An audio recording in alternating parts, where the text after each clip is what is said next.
Salim and Anarkali. A love that defied an empire. Sometimes the smallest act of love is the one that frightens power the most. One whispered glance in a royal court would grow into a legend powerful enough to challenge a throne. In the glittering world of the Mughal Empire, where duty, power, and bloodline shaped every destiny, two hearts moved toward one another with a tenderness that history could neither fully prove nor forget.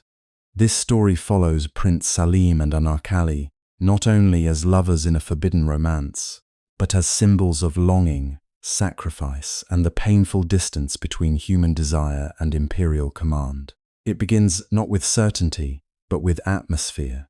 A hall of mirrors, a prince born to inherit the world, a young woman whose presence seemed to disturb the calm logic of empire, and a father emperor who believed that order must stand above all things. Before names became legend, before romance became accusation, there was only a look, and the dangerous possibility contained within it. If you find this useful, subscribe to the channel, like this video, and leave a comment. It is easy, from a distance, to imagine empires as invincible things. We picture armies crossing plains, banners rising above fortresses, decrees stamped with royal seals, and rulers whose voices seem to travel farther than ordinary human grief. The Mughal Empire, at the height of Akbar's reign, carried exactly that kind of grandeur. It dazzled the eye and disciplined the soul. Marble courtyards glowed beneath the sun. Silks whispered through corridors perfumed with rose and sandalwood. Gold flashed on turbans, swords, and carved thrones. Musicians filled evenings with notes so delicate they seemed almost too fragile for a world built on conquest.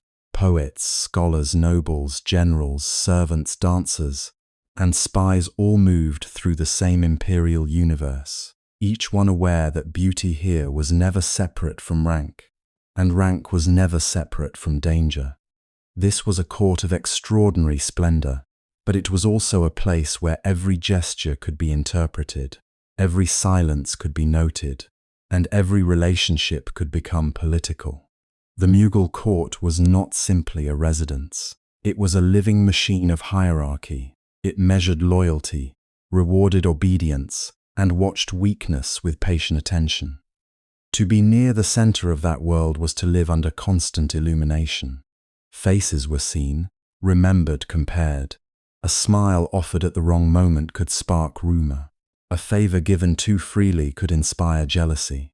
Even joy had to know its place, and at the center of that vast and brilliant order stood Emperor Akbar, one of the most powerful men of his age.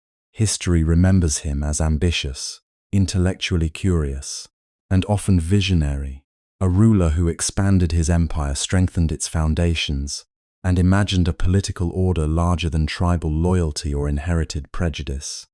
He was not a small man in any sense. His authority reached across regions, languages, religions, and ambitions.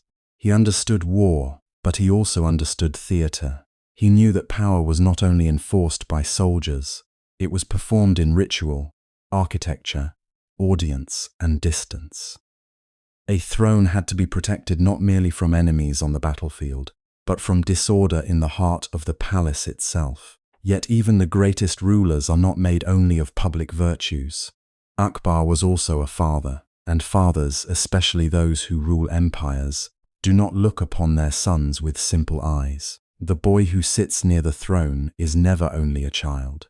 He is also succession, continuity, risk, and judgment waiting in the future. In Prince Salim, Akbar did not just see someone to love. He saw someone who would one day carry the burden of the Mughal name or fail beneath it. Salim grew up in magnificence, but magnificence is not always freedom. To be born the heir to an empire is to have one's destiny prepared before one's own character has fully awakened. Others may discover who they are in private. A prince discovers himself while being watched. He is trained, corrected, measured. His courage is discussed. His temper is noted. His friendships matter.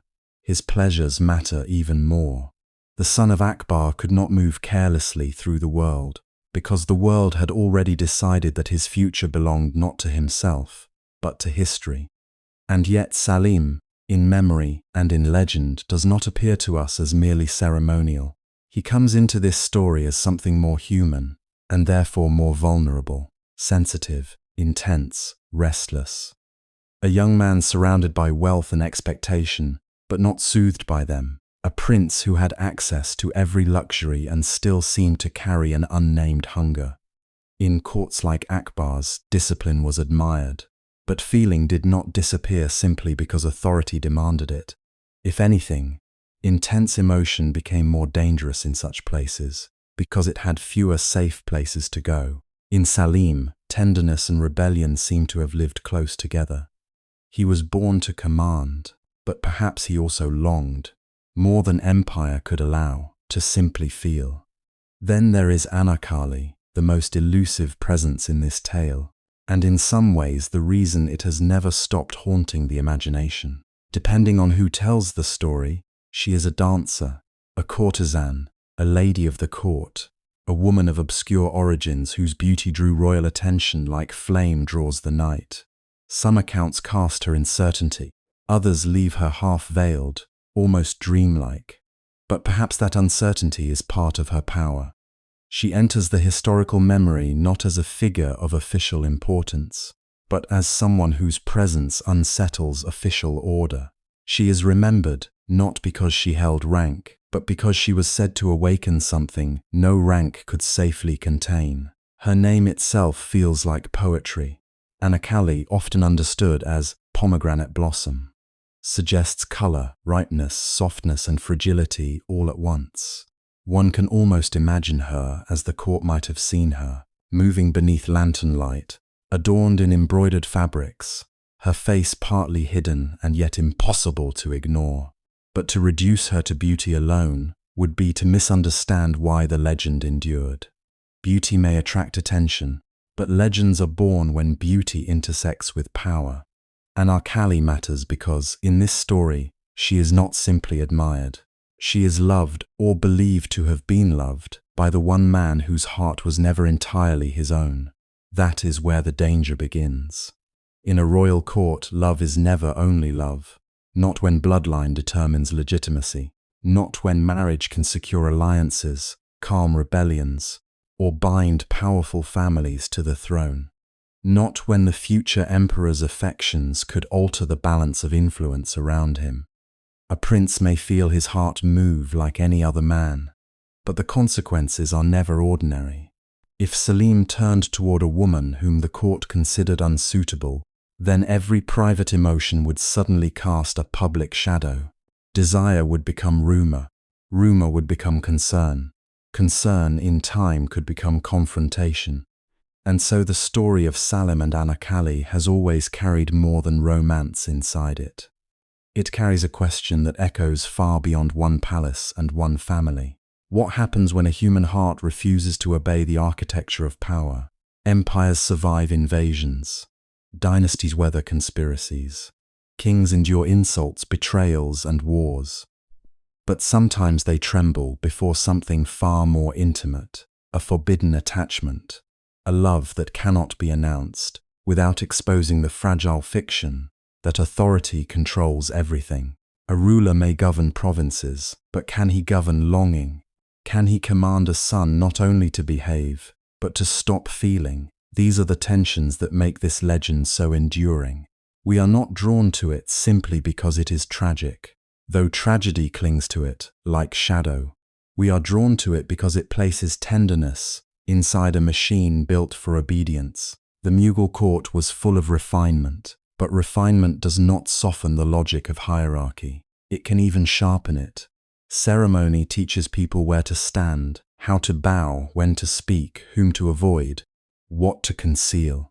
The more glorious the court, the more frightening its invisible walls. Within those walls, a prince and a woman of lesser standing could become more than a romantic pair. They could become a threat to the very principles that held the imperial household together.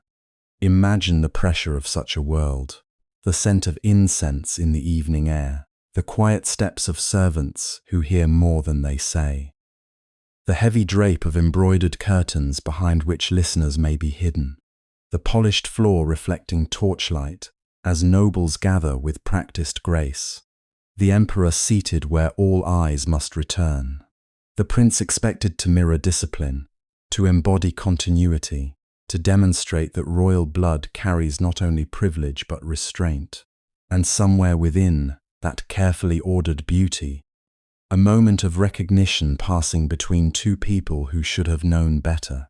If indeed the heart ever learns what better means in a place ruled by fear and duty, perhaps that is why one glance becomes the seed of legend, because a glance is small enough to deny and powerful enough to remember. It contains no vow, no rebellion, no proclamation, and yet it can reveal the beginning of all three. In courts governed by spectacle, a single look can feel louder than a shout. It can suggest attachment before any word is spoken. It can awaken hope in one soul and alarm in another. For the lovers, it may feel like the first truth. For the empire, it may already feel like the first crack. Akbar, in this unfolding drama, stands as more than an opposing father. He represents the idea that empire must always come before the individual. His genius as a ruler may have allowed breadth in many matters, but tolerance has limits when succession is involved. A sovereign can entertain philosophy, patronize art, and even expand the boundaries of political imagination, yet still become immovable when the stability of the dynasty appears threatened. To history, this may look like statecraft. To a son, it may feel like rejection. To a woman caught in the middle, it may feel like a sentence pronounced before she has even spoken in her own defense. And Salim, as the emotional center of the tale, becomes more than a prince in love. He becomes the embodiment of a conflict that is painfully familiar across centuries, the struggle between who one is expected to be and what one deeply helplessly desires. He is heir and son, symbol and man. He carries the empire's future in his name, but his heart moves in directions no council approved. That is the cruelty of his position. He cannot love privately, fail privately, or grieve privately. Whatever stirs within him will be judged in public terms. As for Anarkali, whether history can fully recover her or not, legend preserves her in the role of one who makes power reveal its hardness. Through her, the court's elegance is tested. Through her, affection becomes accusation. Through her, the distance between a human life and imperial command becomes almost unbearable. If Salim's love is dangerous because of who he is, Anarkali's danger lies in who she is not. She is not royal. She is not politically convenient. She is not someone the empire can easily explain if the story becomes too visible, and yet she becomes unforgettable. So before we follow the chronology of meetings, suspicions, defiance, and sorrow, we need to sit for a moment inside this tension. We need to feel the weight of the palace before we hear the footsteps of the lovers. We need to understand that this was not simply a romance hidden from a stern parent. It was a tenderness emerging in one of the most politically charged spaces in the world. Every heartbeat risked interpretation. Every meeting risked consequence. Every feeling risked becoming a matter of state. Can love survive when every heartbeat becomes a political problem? That is the question waiting at the center of this story. Not merely whether Salim loved Anarkali, or whether Akbar opposed them, or whether legend has embroidered truth with grief and imagination. The deeper question is whether something soft, private, and deeply human can remain alive inside a structure built to command, classify, and endure. And if it cannot survive, what remains after it is crushed? Silence? Memory? Or a legend so enduring that even a throne cannot fully silence it? To understand why this love felt so dangerous, we must first step into the empire that shaped every life within its walls. To understand why this love felt so dangerous, we have to linger for a moment in the world that surrounded it. The Mughal court was not simply a palace of silk, music, and jeweled light. It was the beating center of an empire that had been forged through conquest, negotiation, patience, brilliance, and force. Behind every carved screen and beneath every embroidered canopy stood a vast political machine, one that stretched across cities, deserts, forts, markets, temples, mosques, and fields worked by millions of unseen hands. In that world, no life near the throne was entirely private. No affection was ever only affection. By the time Prince Salim was growing into manhood, the empire of his father, Akbar, had become one of the most formidable powers in the early modern world. But its strength had not appeared by accident, and it certainly did not sustain itself on majesty alone. Akbar inherited a fragile legacy, one that could easily have fractured under pressure. The Mughal line had glory in its blood, but glory did not guarantee stability. North India was full of competing interests, regional rulers, old loyalties, and ambitions waiting for any sign of weakness. To rule such a landscape required more than military skill.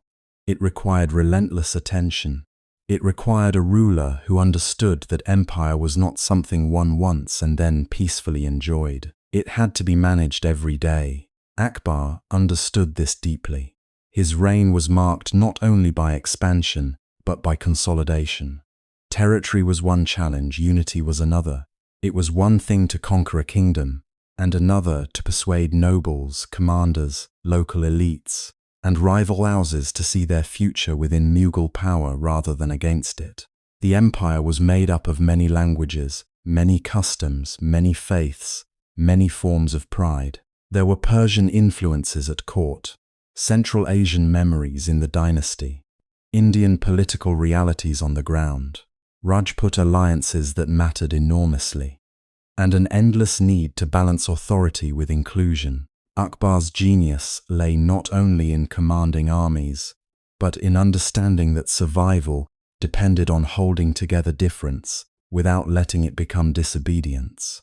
That burden shaped everything around him. It shaped ceremony, it shaped law, it shaped favor, it shaped suspicion. It even shaped the emotional lives of those nearest to the throne.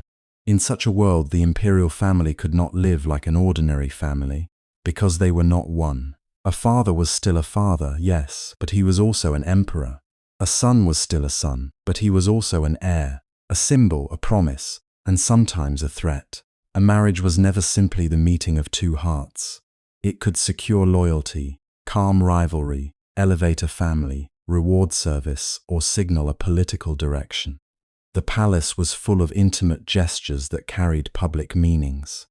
This is what makes the story of Salim and Anarkali so unsettling. It was not merely that someone of high rank might love someone beneath him. Such stories have always stirred fascination. It was that in the Mughal court, rank itself was part of the architecture of rule. To disturb it was to disturb something larger than etiquette. The order of who could love whom, who could be seen with whom, who could be honored, who could hope, who must remain at a distance. These things were bound up with the health of the dynasty. Desire could not be allowed to move freely if it threatened the logic by which the court held itself together. For Akbar, every alliance carried weight. Royal marriages were strategic instruments. They could bring powerful houses into the imperial fold, soften old hostilities, and create bonds that armies alone could not secure. Through marriage, bloodlines became bridges. Through heirs, the future acquired shape.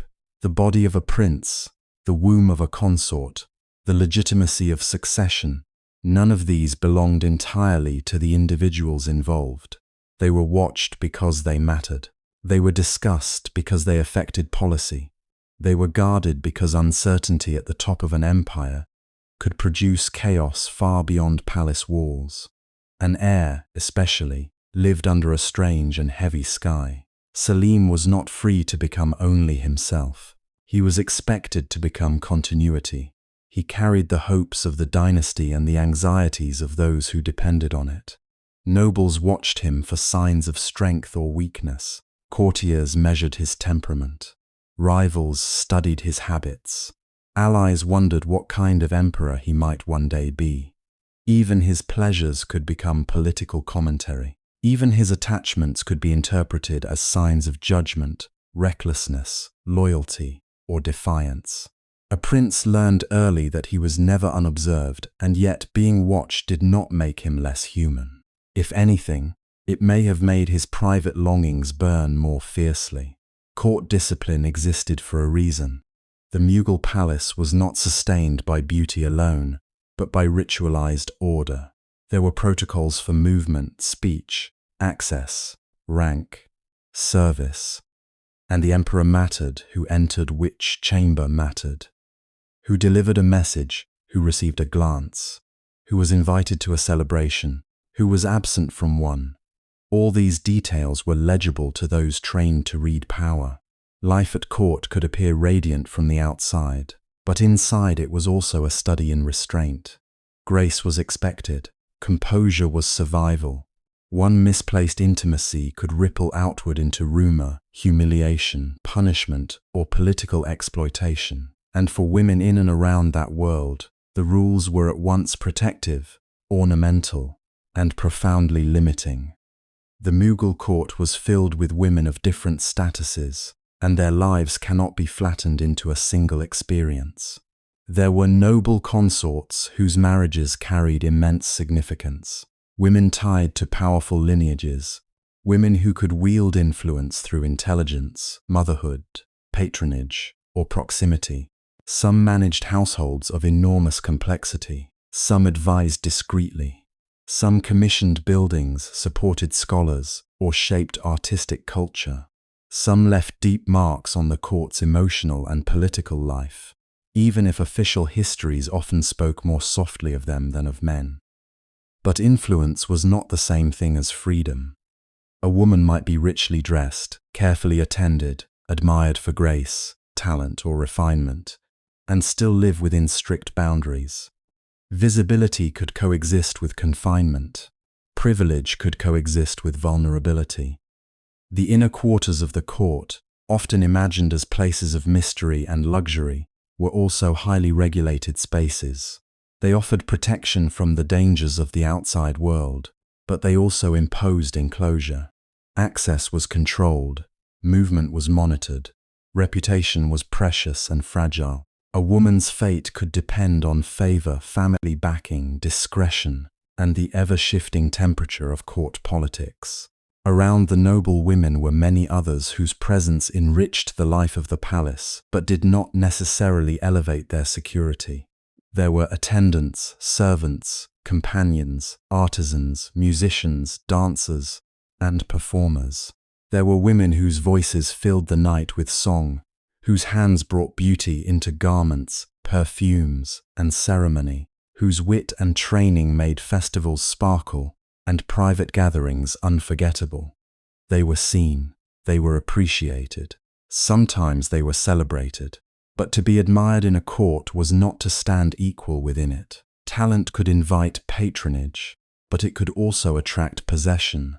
Beauty could open doors, but it could also place a life in terrible danger. This is essential to understanding a figure like Anarkali, whether we approach her as a historical woman, a remembered court performer, or a legend shaped by centuries of retelling. A woman associated with performance and beauty in an imperial setting occupied a delicate and perilous place. She might be close enough to be noticed, close enough to awaken fascination, close enough to become unforgettable. Yet closeness did not erase hierarchy.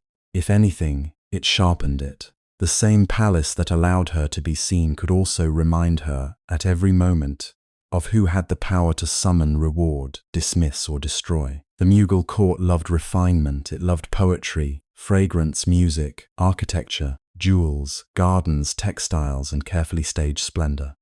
Under Akbar, artistic and intellectual life flourished in remarkable ways. But refinement should never be mistaken for softness in the political sense. A polished court can conceal hard discipline very effectively. Beauty itself can become part of governance, a language of legitimacy, a way of displaying abundance, order, confidence, and divine favor. In such a place, even pleasure had structure. Entertainment was curated. Appearances were managed. Emotion was expected to remain within acceptable bounds. The palace, then, was both a home and a cage. It fed the senses while narrowing the soul. It offered protection while denying spontaneity. It gathered extraordinary people into one space, then bound them to systems of rank and silence.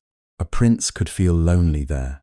A woman could feel exposed there. A servant could become invisible there.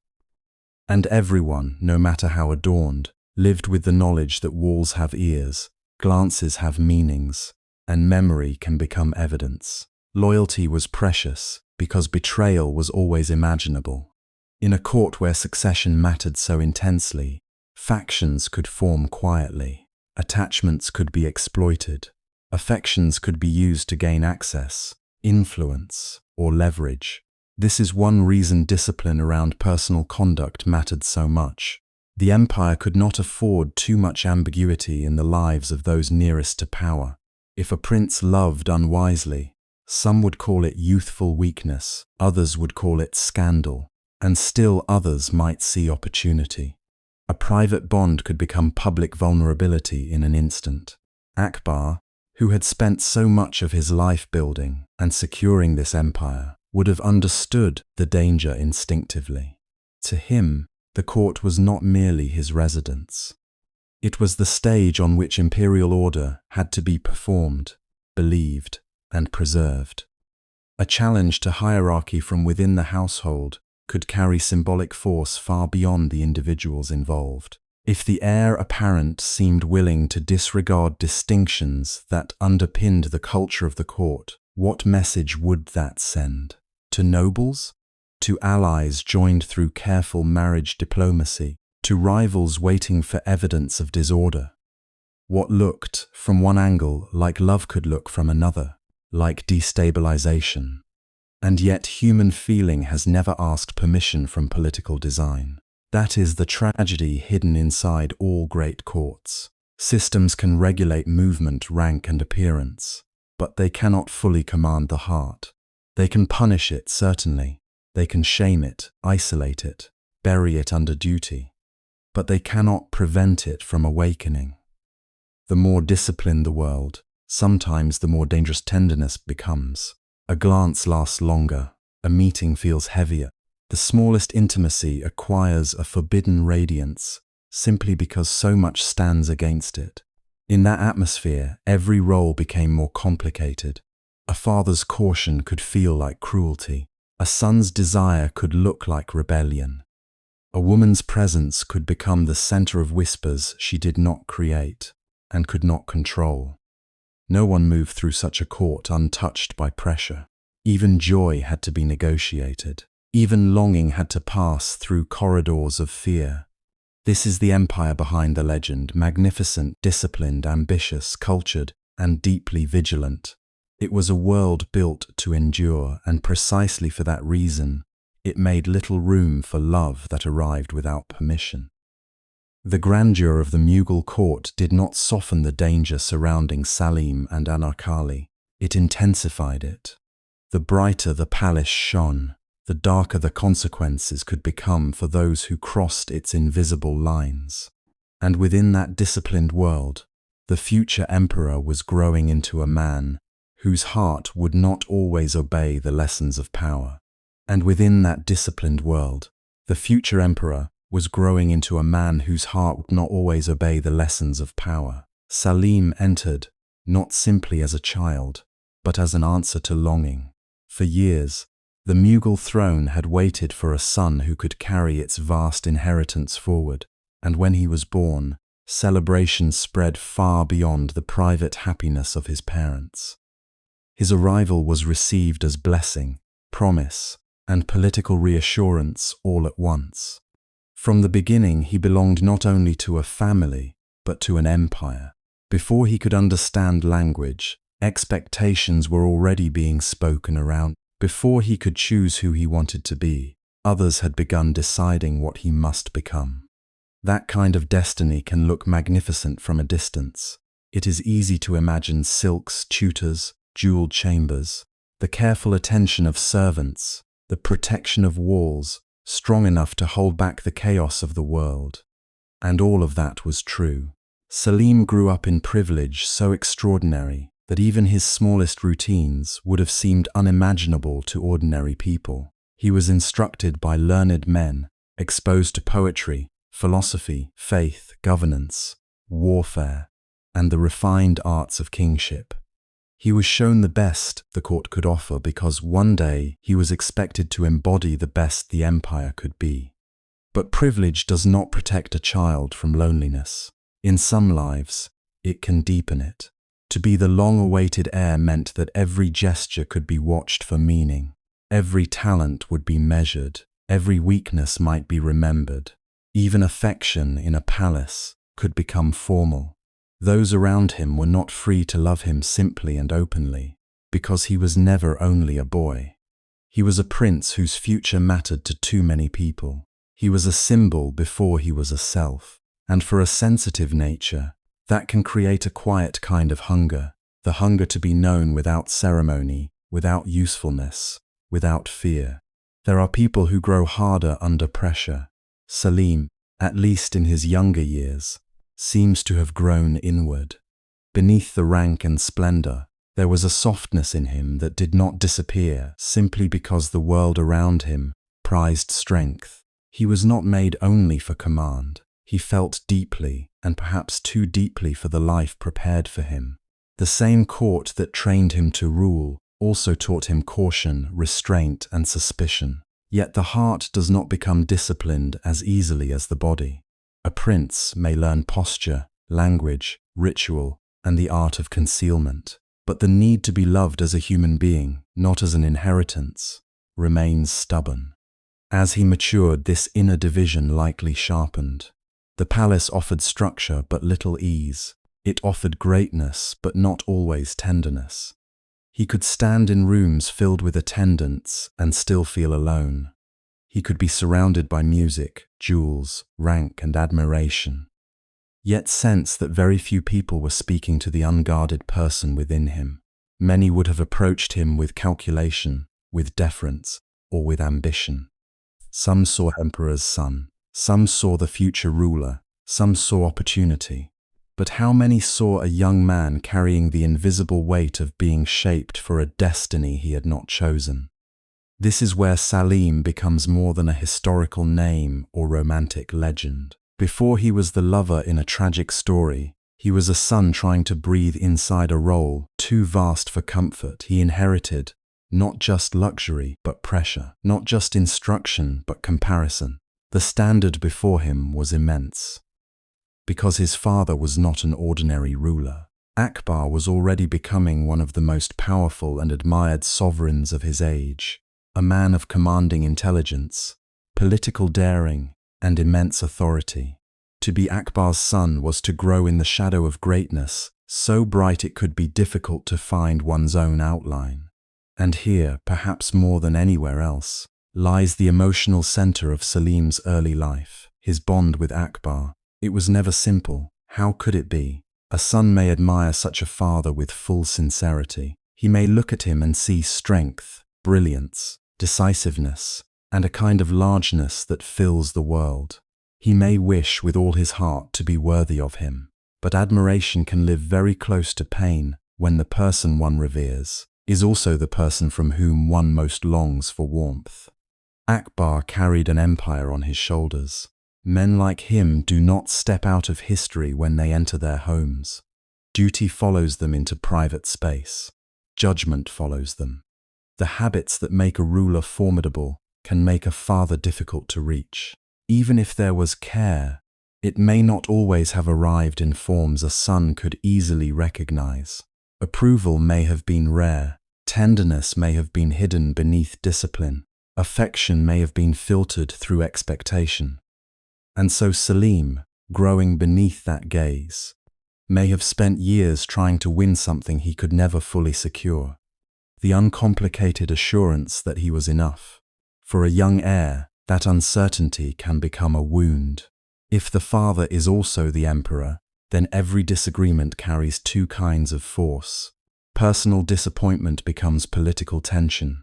A son's hurt can look like disobedience. A father's severity can be defended as necessity. In such a world, emotional distance does not remain private for long. It shapes character, it teaches silences, it creates defenses. Salim would have learned early that love in a royal household was rarely separate from authority. And yet he likely continued to seek Akbar's regard. That is one of the sadder truths of such relationships. Distance does not always reduce longing. Sometimes it intensifies it. The child who feels unseen often does not stop reaching. He becomes more alert, more reactive, more wounded by signs of withholding. He may resent the very person he most wants to please. He may challenge the standard because he cannot escape it. He may carry both rebellion and devotion in the same heart. This tension helps explain the contradictions later associated with Salim. A prince raised in strict expectation may become willful not because he feels nothing, but because he feels too much. Resistance can emerge from bruised sensitivity. Defiance can be the outer face of inner ache. When a person has been trained to perform strength while privately craving gentleness, the result is often conflict, first within the self, then with the world. Salim's story before Anarkali is not only about rank or succession. It is about an emotional life shaped by abundance and deprivation at once. He had access to everything except ease. He had lessons, but perhaps not the kind of understanding that quiets the heart. He had status, but not freedom. He had attention, but not always intimacy. In a court where so much depended on role, hierarchy, and presentation, spontaneity itself could become a luxury. To laugh without caution, to speak without calculation, to be valued without performance.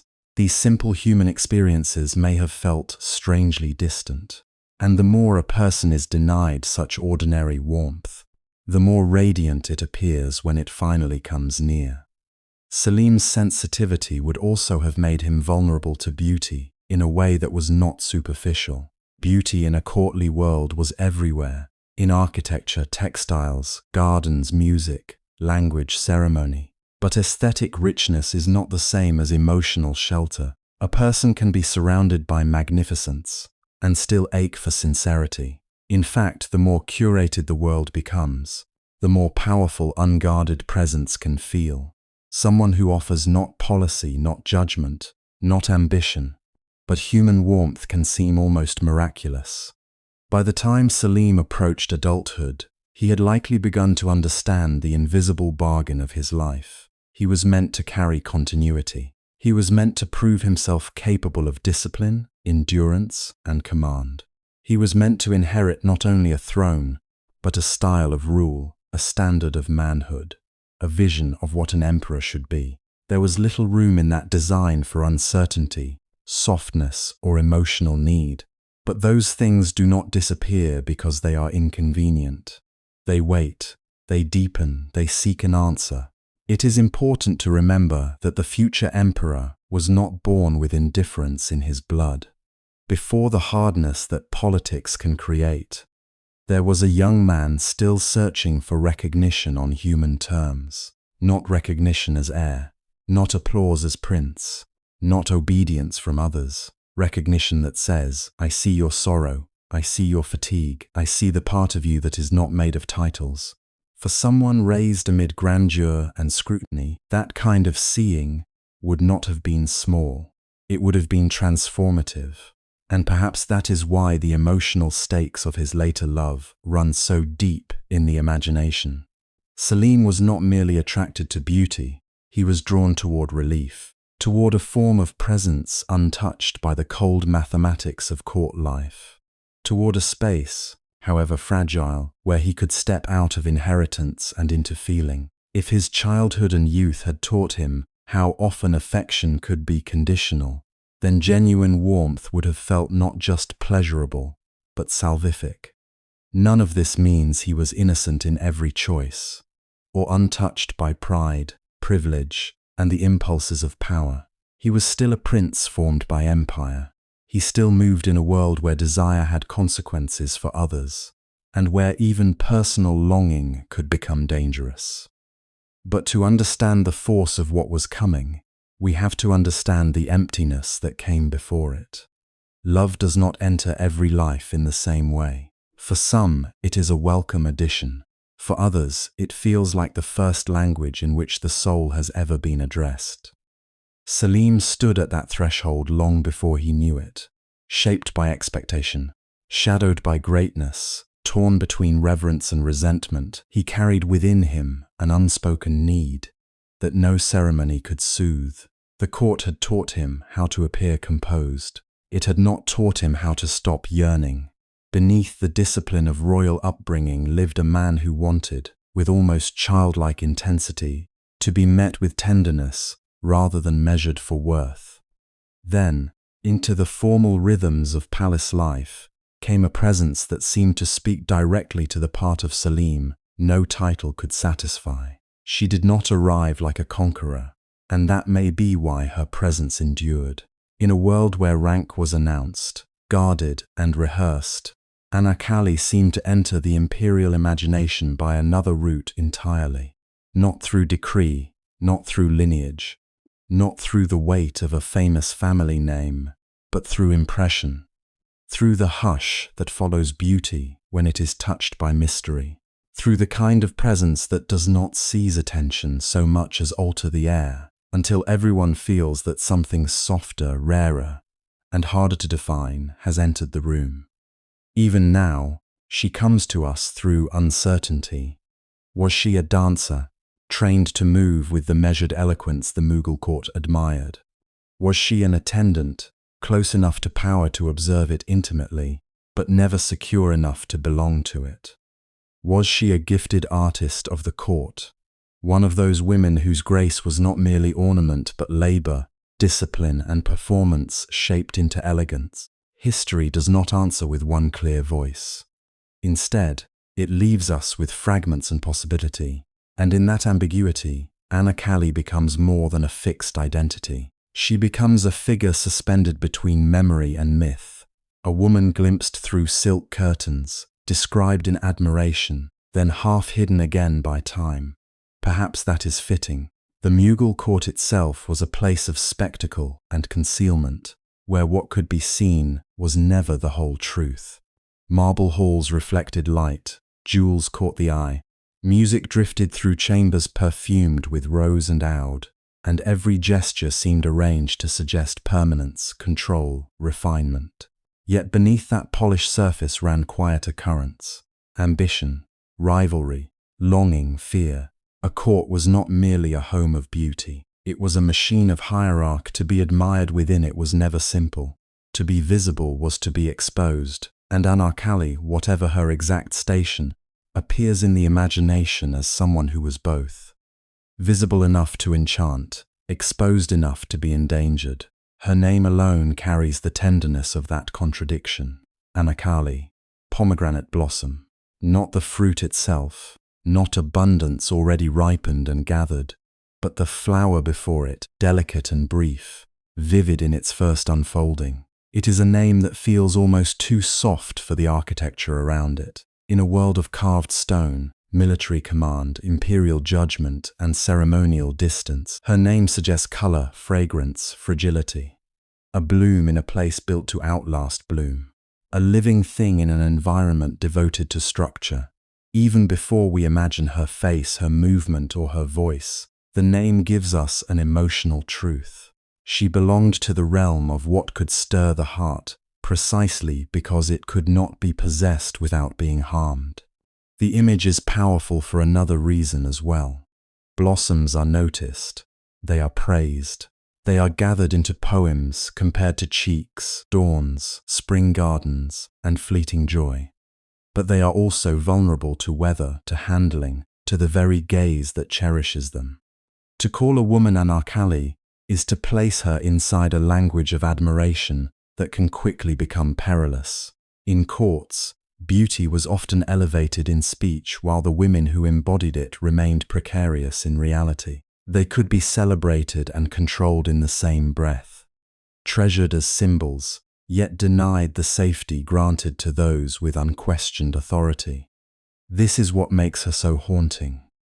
Anarkali stands in the imagination of the story not only as a beautiful woman, but as a beautiful woman inside an empire that knew how to appreciate refinement without necessarily protecting the refined. She could be praised in a chamber one evening and dismissed from memory the next. She could become the subject of whispers, songs, glances, and desire, yet possess almost none of the power held by those who watched her. Her nearness to splendor did not guarantee her security. If anything, it may have made her more vulnerable. Courts have always been dangerous places for those who are seen deeply, but not shielded fully. It is easy, from a distance, to flatten her into image alone, to imagine only a legendary beauty entering the story as if she were made for romance and nothing else. But a woman surviving in such a world could not have lived on beauty alone. She would have needed discernment, timing, a disciplined understanding of when to lower her eyes and when to let them speak. She would have needed to read a room before stepping into its center, to hear what was implied beneath what was said, to sense when admiration was harmless and when it had begun to sharpen into possession, envy, or threat. That kind of intelligence rarely leaves records because it does not announce itself in proclamations. It is woven into survival, into pauses, into restraint, into the careful shaping of expression. A woman in the palace had to know how quickly attention could turn. A compliment from the wrong person might not be a gift. A summons might not be an honor. A moment of being favored could create a season of danger. One glance held too long could be repeated by 10 mouths before nightfall. One rumor could attach itself to a name and never fully let go. Anarkali, if she moved within those halls with grace, almost certainly did so with awareness. And so her poise matters, not as decoration but as evidence of inner control. The grace associated with her was not emptiness. It was not merely softness for others to interpret, however they pleased. It may have been a form of composure built under pressure, the ability to remain serene while understanding more than she said, the ability to inhabit a role without surrendering every private part of herself to the court's appetite. In places where power is uneven, stillness can be a kind of strength. Gentleness can conceal vigilance. Silence can protect what speech would endanger. This is part of why she became so memorable in the courtly imagination. She represented more than physical charm. She embodied a contrast that courts find irresistible, delicacy paired with self-possession, radiance touched by reserve. She could be looked at yet not entirely known, admired yet not easily claimed. Such figures often become larger than life because they awaken not only desire but interpretation.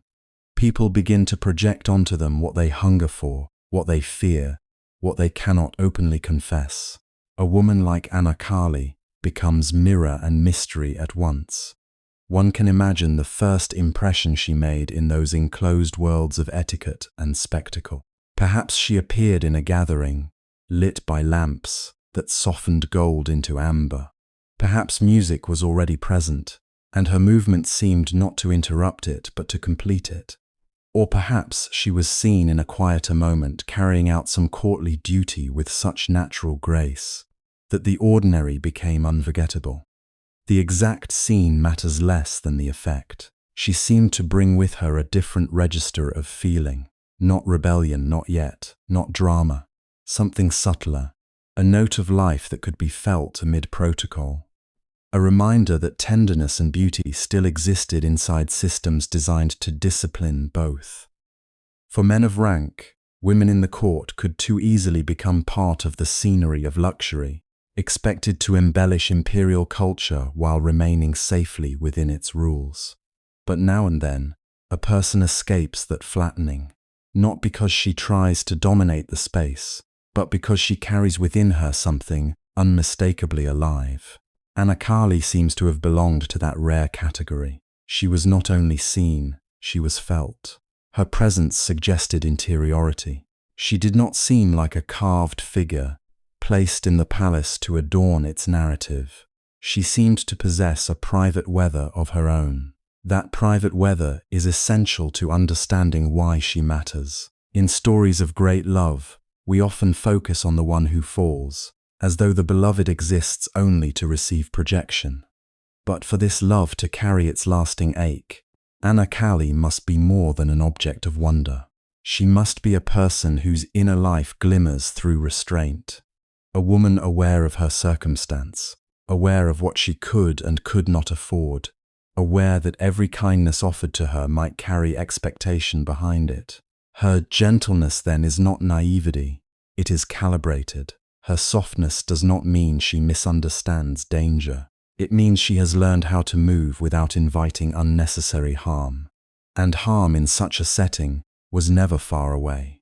The palace could reward talent, elevate beauty, even cherish charm, but it could also erase with terrifying efficiency.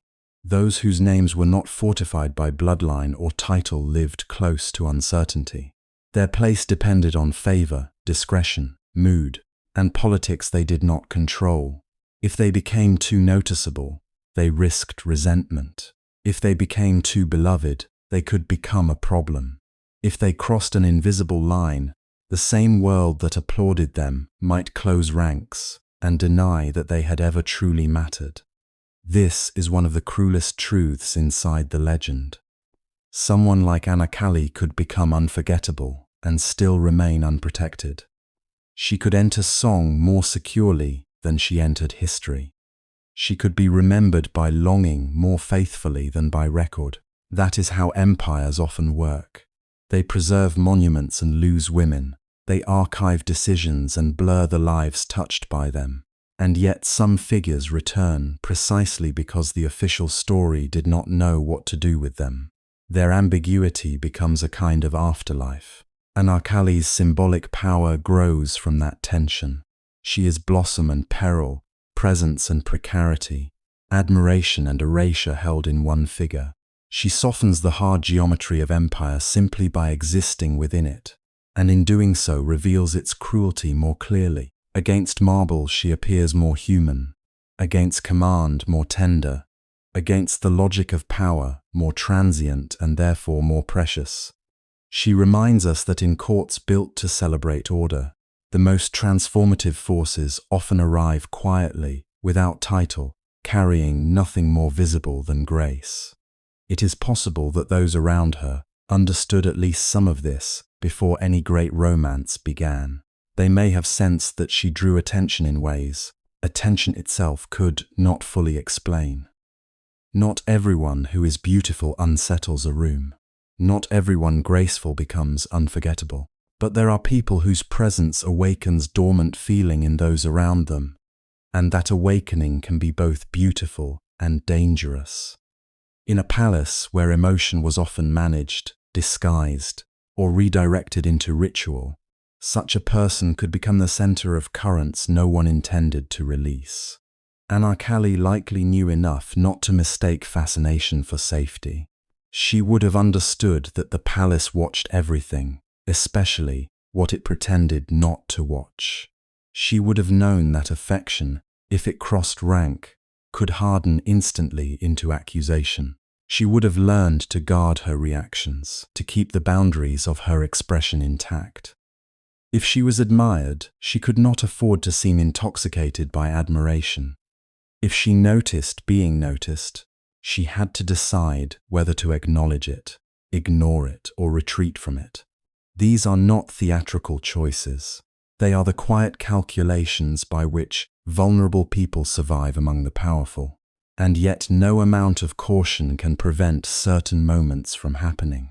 There are encounters that shift the atmosphere before anyone speaks of consequence. There are glances that do not merely observe, but recognize. For a man like Salim, trained to move through beauty without being changed by it, trained to inhabit ceremony, even while starving inwardly, recognition would have felt startling. The court had offered him magnificence all his life, but magnificence is not the same as intimacy. It can impress the senses while leaving the heart untouched. Anarkali, by contrast, seems to have carried the possibility of feeling, not spectacle, but nearness, not possession, but awakening. That is why her arrival matters so much. It marks the moment when the emotional geography of the palace begins to change. The same corridors, the same gardens, the same chambers of discipline and display no longer remain entirely impersonal. Once she enters the story, beauty is no longer just part of imperial culture. It becomes personal, charged, risk-laden. The palace does not yet know it, but one of its most controlled environments is about to become the stage for something profoundly uncontrollable. Once Salim noticed her, the court was no longer simply a place of duty. It became the setting of an awakening. Once Salim noticed her, something within him refused to return to its former sleep. The routines of court remained the same on the surface. Ceremonies unfolded with their polished precision. Advisors spoke in careful tones. Musicians played, attendants moved, lamps were lit, silks rustled, and the machinery of empire continued its steady, glittering motion. Yet for Salim, the world had shifted by a degree so slight that no one else could name it, and so profound that he could no longer ignore it. At first, it was nothing that could be called love. It did not arrive with thunder, or with declaration, or with the reckless confidence of a prince accustomed to being obeyed. It came more quietly than that. It came in the form of attention. A second glance where one should have been enough. A pause that lingered after she passed. A memory of her face appearing at unexpected moments, not in dramatic flashes, but in the stillness between obligations. He had seen beauty before. The court was full of cultivated beauty, arranged and adorned for admiration. But what unsettled him about Anarkali was not simply that she was beautiful. It was that her presence seemed to resist becoming an object. She did not offer herself to the gaze in the way courtly life often demanded. She remained somehow inward, self-contained, as though some essential part of her belonged only to herself. That mystery drew him, but it was not mystery alone. There was something in her manner that felt unexpectedly honest. In a place where nearly every word was measured for consequence, where every smile might conceal strategy, where affection itself could become a transaction, Anarkali carried a rare kind of unguarded gravity, not naivete, not weakness, something quieter and harder to define. She seemed aware of the world around her, aware of rank, of danger, of the invisible walls that separated people long before they ever spoke. Yet within that awareness, there was also dignity. She did not push herself forward. She did not disappear. She simply remained present with a kind of calm that made performance seem suddenly thin. Their first meaningful encounters were shaped less by speech than by silence. In another story, a prince might summon, command, impress. But what began between Salim and Anarkali took root in moments too small to be recorded by official memory. A meeting in a garden where others were near enough to ensure propriety, but far enough that a quiet exchange could slip unnoticed into the evening air. A brief conversation after a performance, where formal praise gave way, for an instant, to something more human. A moment in a corridor, when she lowered her eyes in respect, then lifted them just long enough for him to feel that she had not merely looked at him, but seen him. For Salim, that feeling was new. All his life, he had been surrounded by people who reacted to what he represented. They addressed the future emperor, the imperial son, the vessel of expectation. Even tenderness toward him was often burdened by caution. He was watched, corrected, anticipated, contained. The shape of his life had been decided long before he could understand it. In such a world, it was possible to be constantly attended to and yet remain profoundly unknown. But in Anarkali's presence, he felt a strange release from that condition. She did not forget who he was. She could not. No one in that palace could forget it. And yet when she spoke to him, or when silence settled between them, he sensed that she was listening for something beneath the title. Perhaps it was in the way she did not hurry to flatter him. Perhaps it was in the way her words, when they came, were simple and unadorned. Perhaps Perhaps it was that she seemed to understand instinctively that his weariness did not come from labor alone, but from the endless burden of being shaped into an idea.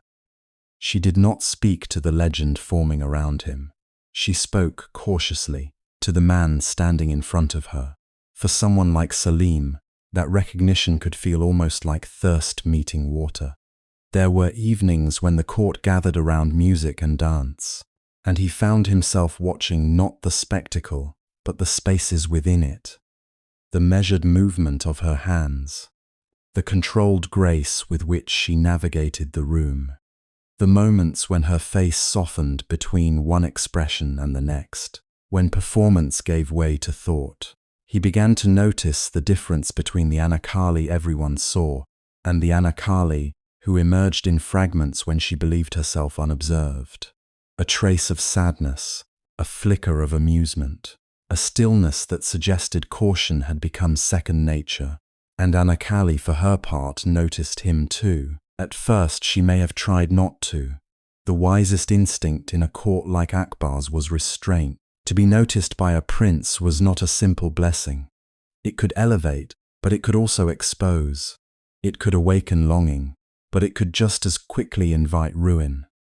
Anarkali understood the world she inhabited. She knew the fragile limits placed around women of the court, especially those whose beauty could become both currency and accusation. To step carelessly into intimacy with a man like Salim was to step into danger before one had even spoken the word danger aloud.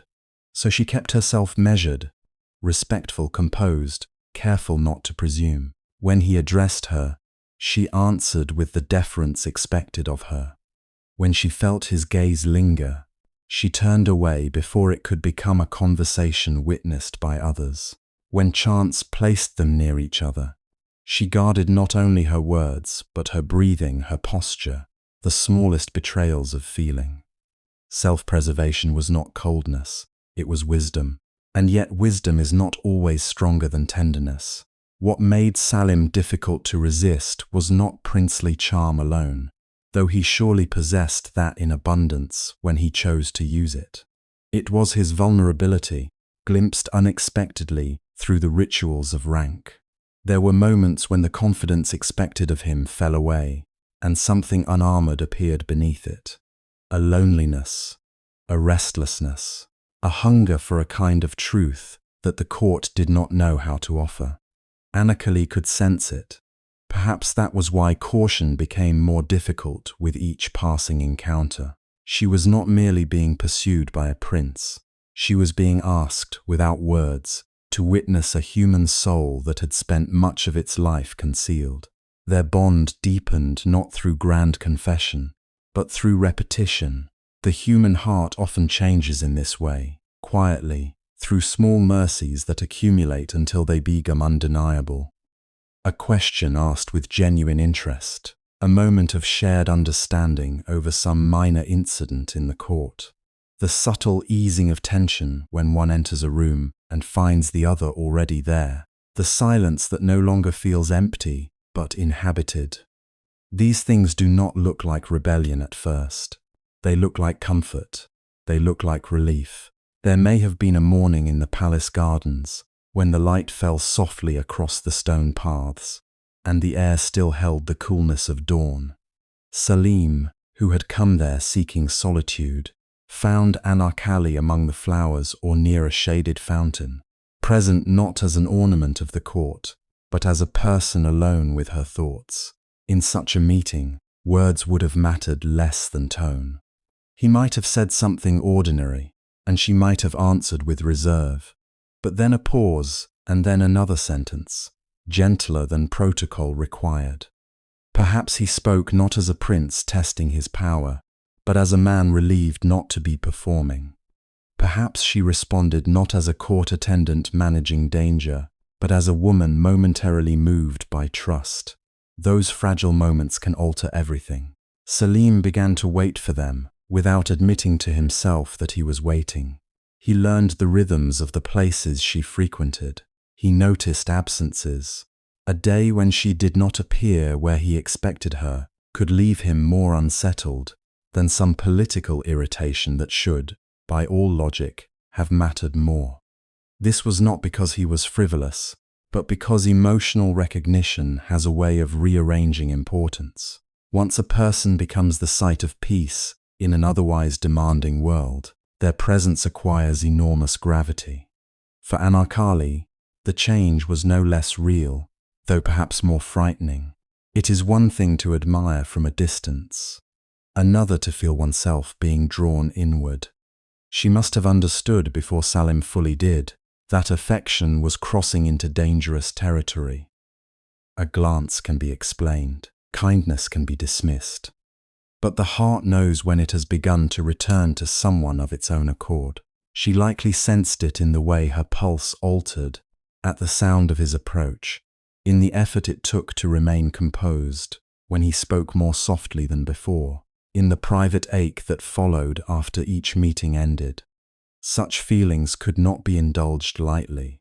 Every instinct would have warned her to step back, and still she did not entirely retreat. That is perhaps the most moving part of their beginning. It was not built on arrogance or fantasy. It did not begin with a deliberate challenge to the throne, or with some reckless desire to scandalize the court. It began because two people, separated by power and danger, and all the machinery of empire, encountered in one another a form of gentleness they had not expected to find. Salim found in Anarkali a refuge from role, someone before whom he did not feel compelled to be only the prince. Anarkali found in Salim not merely rank or allure, but emotional sincerity, however young and unsteady it may have been. What passed between them was fragile, but it was real. There is a particular intimacy in being understood before one has fully spoken. That seems to have been the atmosphere around them. Salim did not need to declare his loneliness for her to perceive it. Anarkali did not need to confess her fear for him to notice the caution in her every gesture. Their connection lived in the space between expression and restraint. A hand that lingered a moment too long over a shared object. A sentence interrupted because both had already understood what could not safely be finished. The brief softening of her eyes when his voice lost its formal edge. The way his demeanor changed in her presence, becoming less guarded, less performative, almost younger in some moments and older in others. Love, at this stage, was not a storm. It was recognition. It was the discovery that someone else could enter the silence one carries, and not disturb it, but make it feel less lonely. For Salim, who had been taught command more thoroughly than closeness, this would have felt revolutionary even before it became romantic. For Anarkali, whose survival depended on reading danger correctly, this tenderness must have been as unsettling as it was precious. To care for him was to move toward warmth with the full knowledge that it might one day burn, and yet the heart does not always choose safety. Sometimes it chooses the person in whose presence one feels most fully seen. So their affection grew in the hidden language available to them, in pauses, in restraint, in the deepening awareness that each meeting left behind an afterglow difficult to deny. Neither may have named it at once. Perhaps naming it would have made it too dangerous, too real. But what remained unspoken was not therefore uncertain. Some truths become clearer precisely because they must live without announcement. By the time either of them understood what was happening, the change had already taken hold. The palace that once seemed governed entirely by hierarchy now contained secret pockets of tenderness. A prince no longer moved through its halls untouched by feeling. A young woman trained to be careful had begun, despite herself, to carry someone in her thoughts. What existed between them was still delicate, still sheltered by ambiguity, still wrapped in the innocence of beginnings. But innocence does not make love less powerful. Often it makes it more so, because the earliest stage of love is not yet hardened by conflict. It has not learned to defend itself with pride or desperation. It is still made of listening, surprise, recognition, and the quiet courage of returning to someone who has become unexpectedly necessary. That was the world Salim and Anarkali were entering together, step by step, glance by glance, before either of them could know what that tenderness would cost. But in a royal court, even the gentlest affection cannot remain hidden for long. That was the first law they learned without ever speaking it aloud. In the palace, love could survive only in borrowed moments. By day, the Mughal court dazzled with certainty. Its marble halls reflected sunlight like polished water. Silk rustled past carved pillars. Servants moved with lowered eyes and measured steps.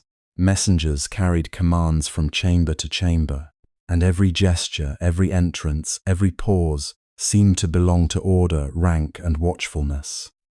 The palace was built to display power, to make hierarchy feel as natural as air. But hidden inside that brilliance were softer places, half-forgotten spaces where formality loosened its grip, where a glance could linger a second too long, where silence could become a shelter.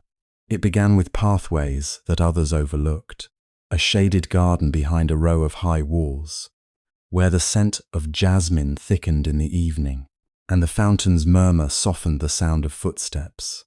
A corridor used by attendants rather than nobles, narrow and cool even in the heat, where lamps burned low and shadows pooled in the corners.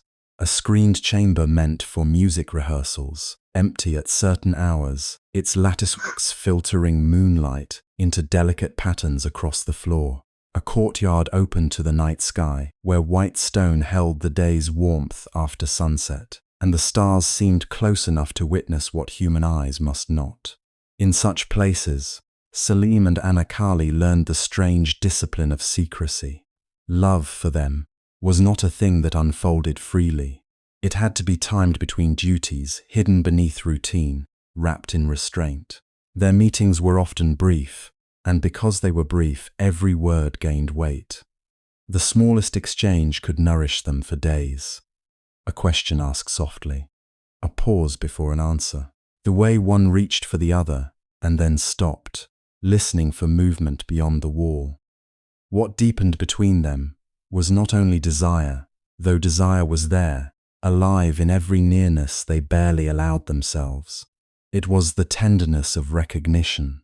Salim, who had been raised among obedience and spectacle, found in Anarkali someone before whom he did not wish to perform. With her, he could set aside the prince's posture, if only for a little while.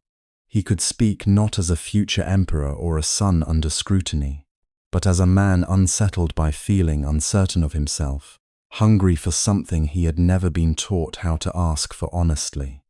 And Anarkali, careful by habit and necessity, discovered in his presence a dangerous relief. She had lived within a world where every movement might be judged, every favor might carry a cost, every smile might be mistaken for permission.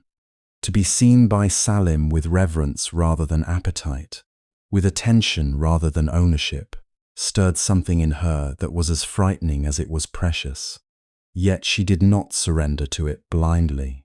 If anything, the more she felt, the more alert she became. In the gardens, their voices stayed low. Sometimes they spoke of almost nothing at all, as though simplicity itself were a luxury. The scent of roses, a song heard from a distant hall, the changing color of the sky over the palace domes. But beneath those ordinary words ran a deeper current, and sooner or later they would return to it. "Do you ever wish," Salim might ask, his voice unsteady in a way no courtier ever heard, "that you had been born anywhere else?" She would not answer quickly. Anarkali understood that such questions were never simple. "Sometimes," she might say at last, "but another life is easy to imagine, only because we do not have to live it." He would look at her then, struck by the sadness and wisdom folded into so few words. He was used to people speaking carefully around him, but with her, truth appeared in quiet forms. She did not flatter him by pretending the world could be remade by wishing. She knew too well what walls were made of. At other times, he would speak of leaving, not with plans, not with maps, but with the fierce innocence of someone who has not yet accepted every limit imposed upon him. He would imagine roads beyond the capital, gardens in distant provinces, a house where no one bowed and no one watched. He would imagine mornings unruled by ceremony, evenings untouched by command. In those moments, he sounded younger than his title allowed him to be. He sounded almost hopeful, and Anarkali would listen with an expression that held affection and pain in equal measure. She wanted, perhaps more than she dared confess, to believe him, but her life had taught her the price of impossible dreams. Princes might speak of escape and be called passionate. Women like her could be accused of ambition merely for being loved. That was the unequal truth between them, and no tenderness could erase it. If Salim lingered where he should not, he risked reprimand, suspicion, a father's anger. If Anarkali was seen, if her name became attached too openly to his, she risked everything. Not only punishment but humiliation, not only danger, but the loss of dignity in a court where reputation could be stripped away more quickly than silk. He could challenge convention and still remain a prince. She, by contrast, stood on far more fragile ground. Every meeting asked more of her than it did of him, because she carried the heavier consequences in her own body, her own future, her own name. Perhaps that was why there were moments when she tried to draw back, not dramatically, not with declarations, simply with caution sharpened into distance. A meeting delayed, a reply shortened, a lowered gaze where once there had been warmth. Salim felt these changes immediately. For a man used to command, her restraint was not insulting but devastating. He would search her face for answers, and when he found them, he would see not indifference but fear.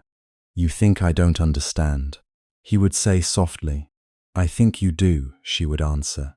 But understanding is not the same as carrying the burden. There, in a single sentence, lay the divide he could not easily cross. He could promise devotion. He could swear that no harm would come to her. He could insist that his word would protect her.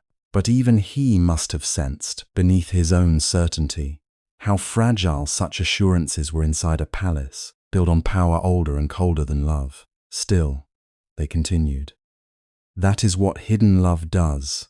When feeling grows stronger than caution, it does not become less afraid. It simply becomes less willing to let fear decide everything. Their secret life developed its own rhythm. A servant's route became a map to avoid. A certain lamp left burning late meant a corridor was still occupied. A folded piece of embroidered cloth, placed carelessly on a bench, might signal that the garden was safe for a few moments. Even waiting became intimate. The tension before seeing one another, the quickened breath at a familiar footstep, the relief of finding the other there. These things joined them as deeply as conversation did. Sometimes they sat close enough to hear each other breathe, saying very little. The palace at night had its own language. The distant clink of metal from the guard posts, the faint call of someone crossing an outer courtyard wind, moving through carved stone screens. In those pauses, the world beyond their hiding place felt both near and impossibly far. Salim would reach for her hand as if he were holding something at once delicate and necessary. Anarkali, even when she trembled, did not always pull away. At times, she let herself speak from the place she usually guarded most carefully. "What if this is all it can ever be?" she might whisper. A meeting here, a moment there, and then fear again. He would answer too quickly at first, as though speed could defeat truth. "It won't be." But she would hold his gaze, asking him silently not for comfort but for honesty. Then his voice would change. "I don't know," he would admit. Such admissions bound them together more than vows did. In uncertainty, they met as equals of the heart, even if the world around them insisted otherwise. She saw the prince become vulnerable, stripped of certainty. He saw the woman he loved refuse illusion, even while loving him enough to remain. Yet secrecy has a way of altering the atmosphere around it. What is hidden begins to cast shapes even before it is discovered. A servant notices that the prince passes too often through a certain wing. A lady-in-waiting observes that Anarkali's composure falters at the mention of his name. A rival, bored or envious, begins to watch more closely. At court, few things are openly said at first. They gather instead in glances, pauses, unfinished remarks, smiles that linger too long. The palace itself seemed to listen.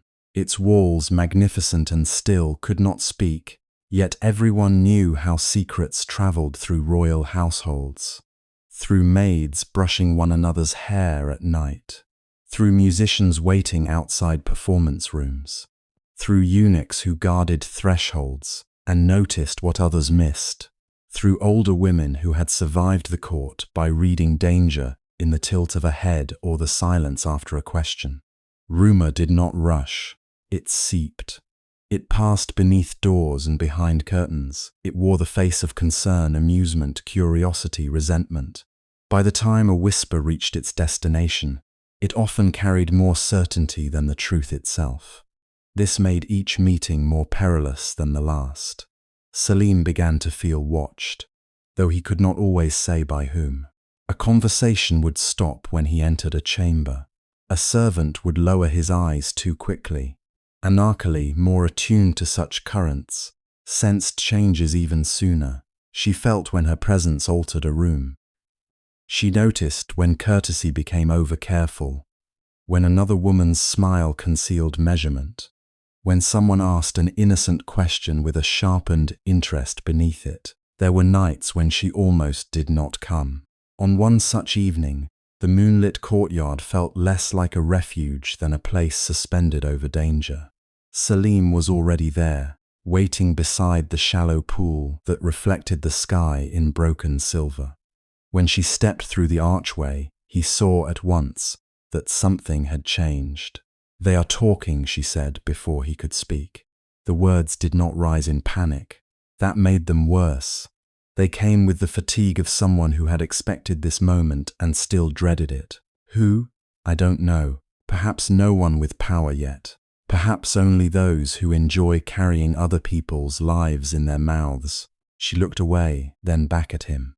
"That is enough." Salim moved toward her, anger flashing first. Not at her, but at the faceless court, at its appetite, its cruelty, its endless intrusion. Let them talk. But Anarkali's expression held. "You can say that, I not." Can the truth of it fell heavily between them. He could meet gossip with defiance. She would have to survive what gossip invited. For a long moment neither spoke. The fountain in a nearby court whispered into the silence. Somewhere far off, a watchman called the hour. Salim's anger softened into grief. He had begun this secret believing, at least in some hidden part of himself, that depth of feeling would make a path where none existed. Now he was forced to confront the reality that love, however sincere, did not make the world gentler. "I never wanted to place you in danger," he said. "I know," she replied. That was what made it unbearable. Harm does not always come from cruelty. Sometimes it comes from love, refusing to understand the size of the world it has chosen to challenge. And yet even then, neither could simply turn away. That was the torment of them. Fear had grown, but so had attachment. They had crossed too many quiet thresholds together to become strangers again.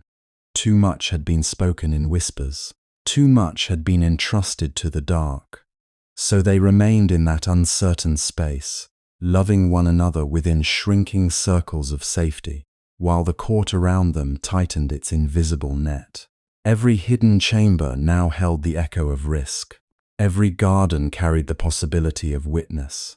Every meeting was touched by urgency, as if they both knew they were no longer only protecting a secret, but living inside the final fragile season before it changed shape forever. And as their feelings deepened, what had once been private tenderness began to cast a shadow over the order of the court.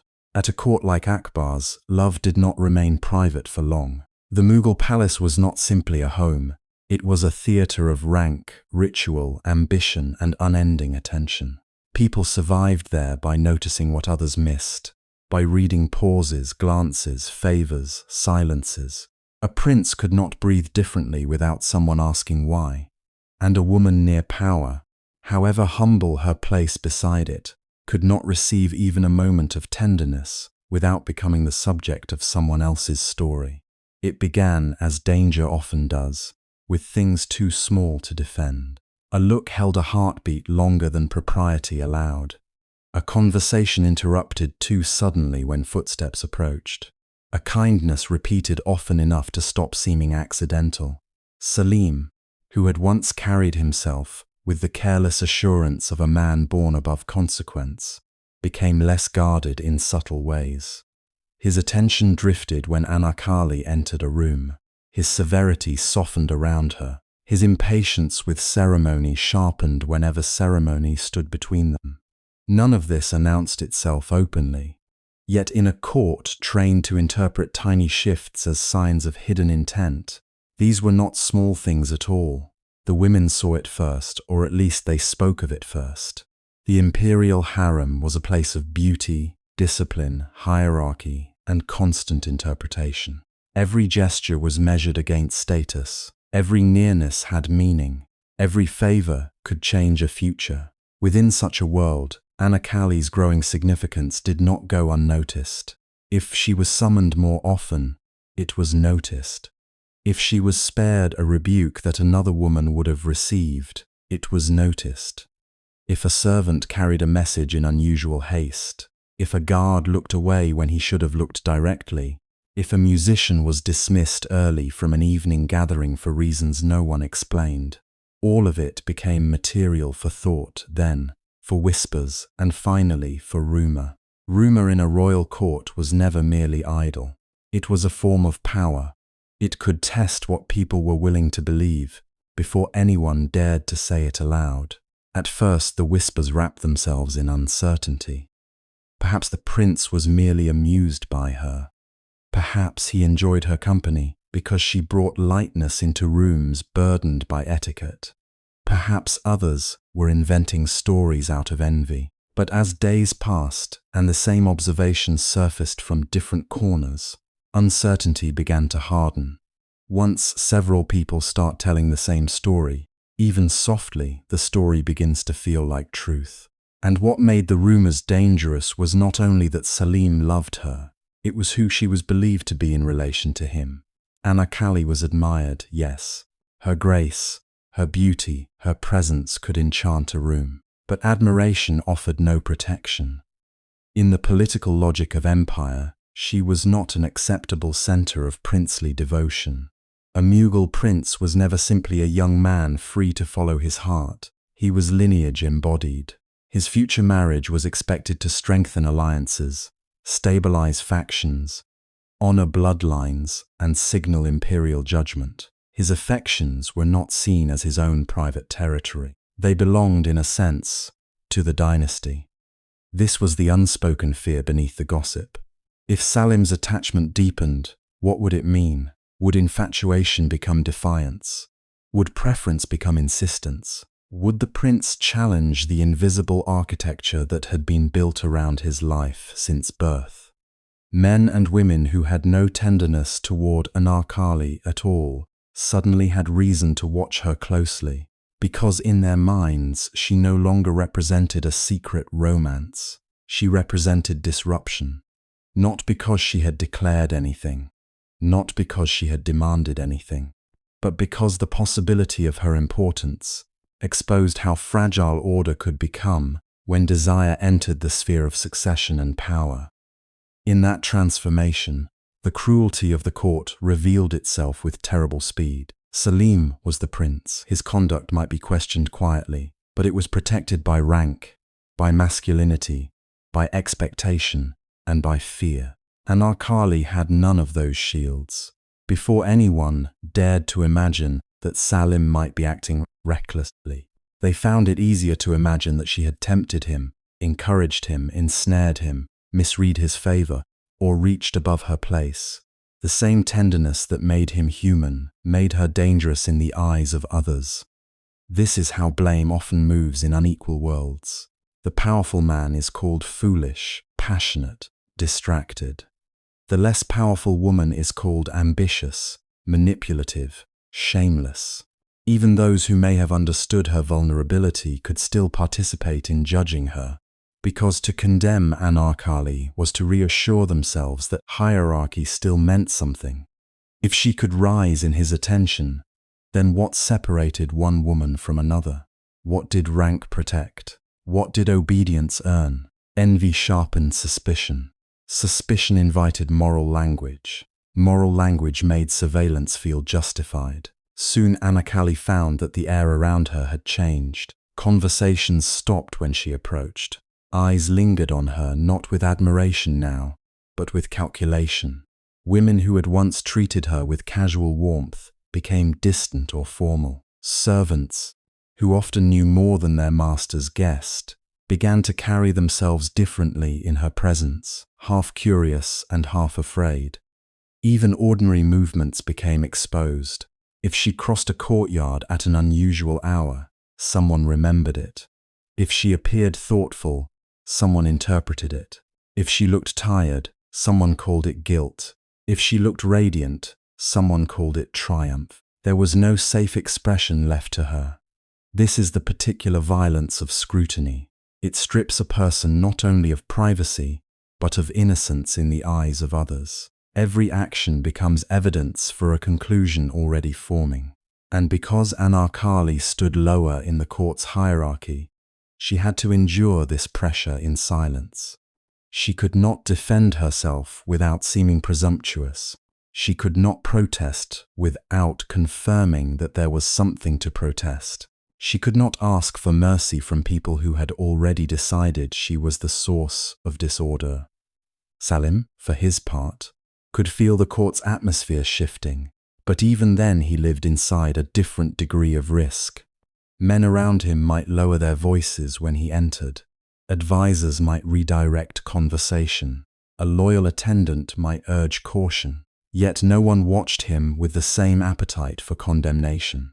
His moods were interpreted as princely temperament. His absences could still be explained. His anger, if it surfaced, could silence questions. Anarkali had no such refuge. By the time he understood how sharply suspicion had turned toward her, she had already become the easier target. The palace itself seemed to join in this tightening.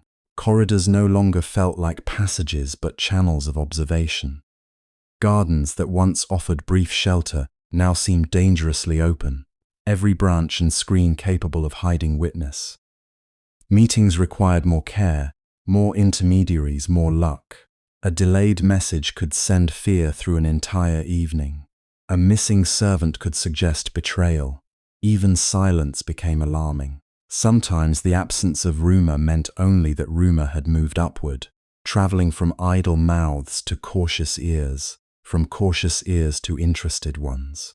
And interested ears were often attached to people with motives far beyond curiosity. A prince's emotional life could become useful material in the hands of rivals flatterers, or those eager to prove vigilance. Some may have repeated what they saw out of genuine concern for imperial stability. Others did so because closeness to scandal created opportunities. To be the one who noticed danger before others did could bring favor. To supply information, however incomplete, was to place oneself near power's decision-making. In courts, people do not merely observe because they are attentive. They observe because knowledge can be converted into advantage. So the story spread in layers. Among servants, it was wonder mixed with fear. Among women of the inner quarters, it was rivalry, pity, resentment, and fascination all at once. Among officials and attendants closer to the machinery of rule, it became a question of consequence. Was this passing desire, or was the prince allowing emotion to shape conduct? Was the woman only a companion, or had she become a symbol of deeper unrest in Salim himself? Those who already worried about his independence, his volatility, or his impatience with restraint now had another reason to be uneasy. Love was no longer only love. It was evidence. This was perhaps the deepest anxiety of all, not simply that Salim cared for Anarkali, but that he cared enough to disregard what such care was supposed to cost him. In a prince, attachment of that kind could be interpreted as weakness, but also as rebellion. If he would not submit his heart to the logic of empire, would he submit his will? If desire could draw him beyond accepted boundaries in private, what boundaries might he challenge in public? The court had seen enough of history to know that personal passions can become political storms. What begins in a hidden chamber can end in fracture, faction, and blood. Meanwhile, Anarkali herself was becoming less a person than a vessel for everyone else's fear. Her beauty, once spoken of as a blessing, was recast as a dangerous influence. Her quietness became secrecy. Her restraint became calculation. If she withdrew, she was thought proud. If she performed her duties with composure, she was thought cunning. The impossible standard placed upon her revealed the court's hunger for a scapegoat. It was easier to believe in the seductive rise of one woman than in the emotional vulnerability of a prince the empire was preparing to inherit itself. Yet for all the cruelty around them, the core truth remained painfully simple. Two people had come to matter to one another in a world that could not permit such meaning to stay innocent. The tenderness between them had not changed overnight. What changed was the number of eyes pressing in upon it, the number of minds translating it into danger. Their love had entered that dreadful stage, where it was no longer judged by what it felt like to those inside it, but by what it threatened to those outside it. And eventually, as happens in palaces where little remains hidden forever, the whispers moved beyond the level of manageable scandal. They passed through attendants, trusted to report irregularities. They reached those responsible for preserving decorum. They gathered enough shape that they could no longer be dismissed as malice or fantasy. A pattern was being described now, not a single indiscretion. Too many small incidents pointed in one direction. Too many people had begun to notice the same dangerous gravity between the prince and a young woman who should never have occupied such a place in his heart. By the time the matter approached Akbar, it carried with it more than gossip. It carried the unease of a court that sensed a boundary had been crossed. It carried the fear of precedent, the fear of disorder, the fear that personal longing might challenge imperial design. And once the emperor himself began to glimpse the danger, not as rumor but as a living possibility, everything changed. What had been watched in secret would soon be confronted in the open. What had grown in tenderness would be tested by authority. Once Akbar begins to see the danger for himself, the story turns from romance into confrontation. Once Akbar begins to look directly at what is happening between Salim and Anarkali, the story changes in a deeper way than simple punishment or scandal can explain. It is tempting, from a distance, to cast him as the unfeeling emperor who stood between two young hearts. But history, especially when wrapped in legend, is rarely so simple. Akbar was not only a father confronting a son's dangerous attachment, he was the sovereign of one of the most powerful empires in the world, a man who had spent a lifetime turning fragile inheritance into disciplined grandeur. To understand his response, one has to stand for a moment where he stood, beneath the weight of crown, dynasty, court, and memory. Akbar did not rule by sentiment alone. He ruled through image, structure, and a careful balance of authority. Every gesture at court had meaning. Every alliance mattered.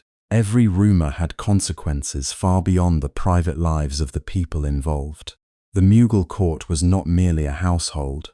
It was a theater of power, a living map of hierarchy, ambition, and imperial control.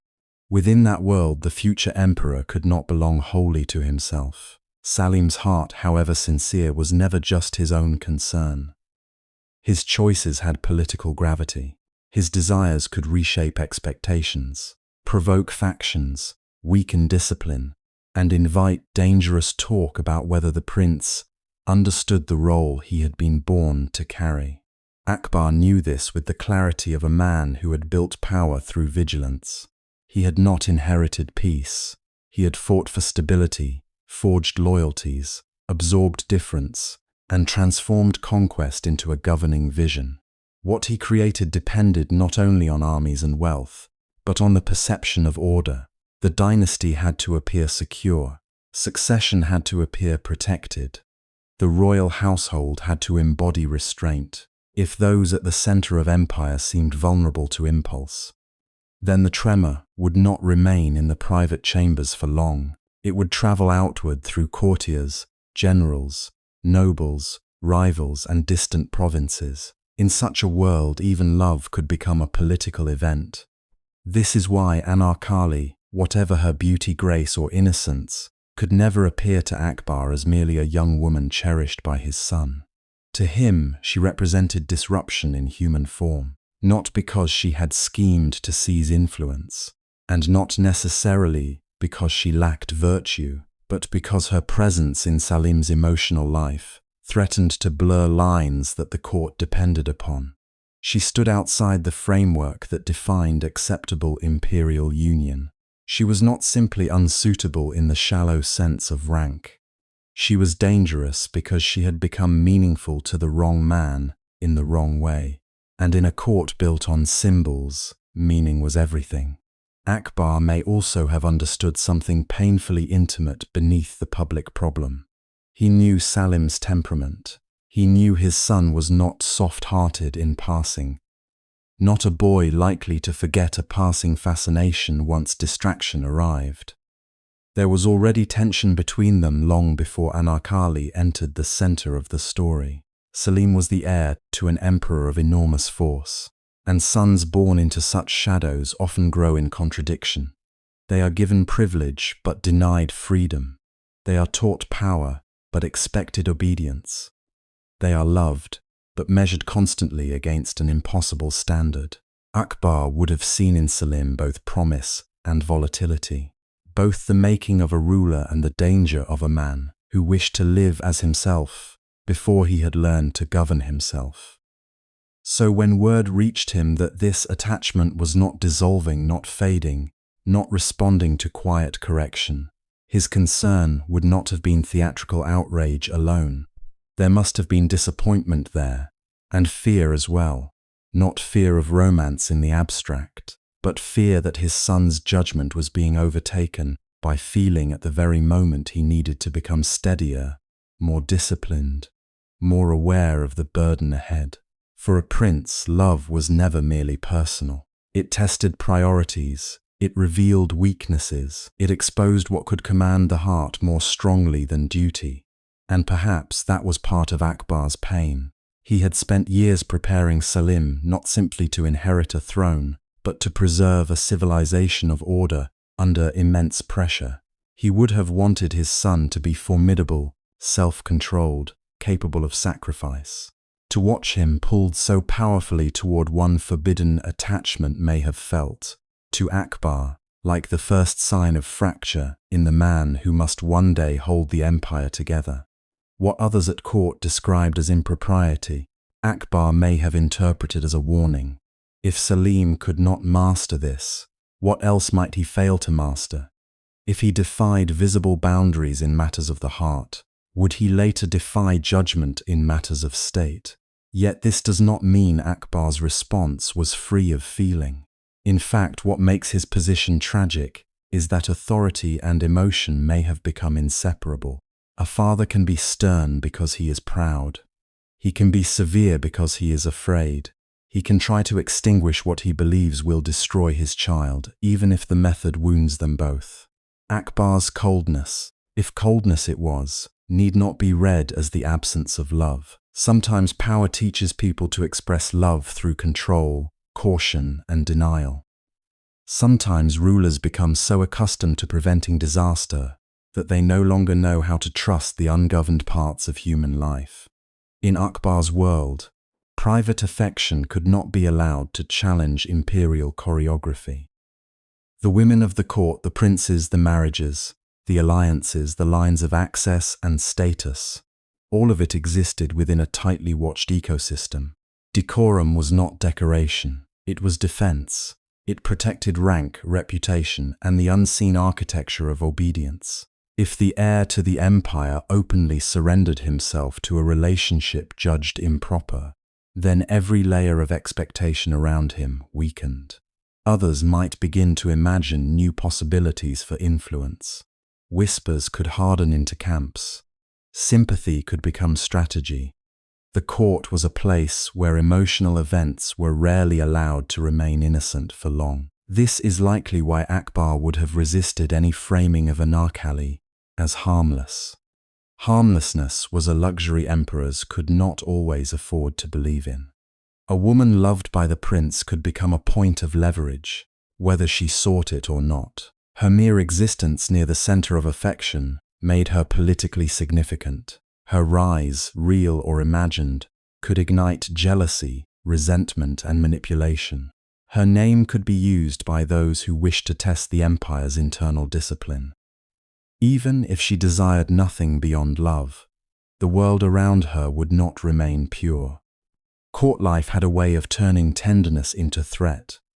There is also another possibility, quieter and more human. Akbar may have seen in Anarkali the fact that she reached a part of Salim he himself could not reach. That can stir not only alarm, but sorrow. Fathers who are also kings often know obedience more intimately than intimacy. They command, instruct, prepare, and correct. But sons do not always give them their inner lives. If Salim was withholding from Akbar the trust, openness, or softness he gave freely to Anarkali, then the emperor may have felt displaced in ways he could never openly confess. Not because he wished to possess his son's heart, but because he knew he was losing influence over the emotional life of the very man he was trying to shape. That would have made every act of resistance from Salim feel sharper. It was not just disobedience. It was refusal of inheritance, refusal of formation, refusal of the father's claim to know what would preserve the son. And beneath imperial pride there may have been heartbreak. Imagine a man who conquered kingdoms but could not bend the heart of his own child back toward the path he believed necessary.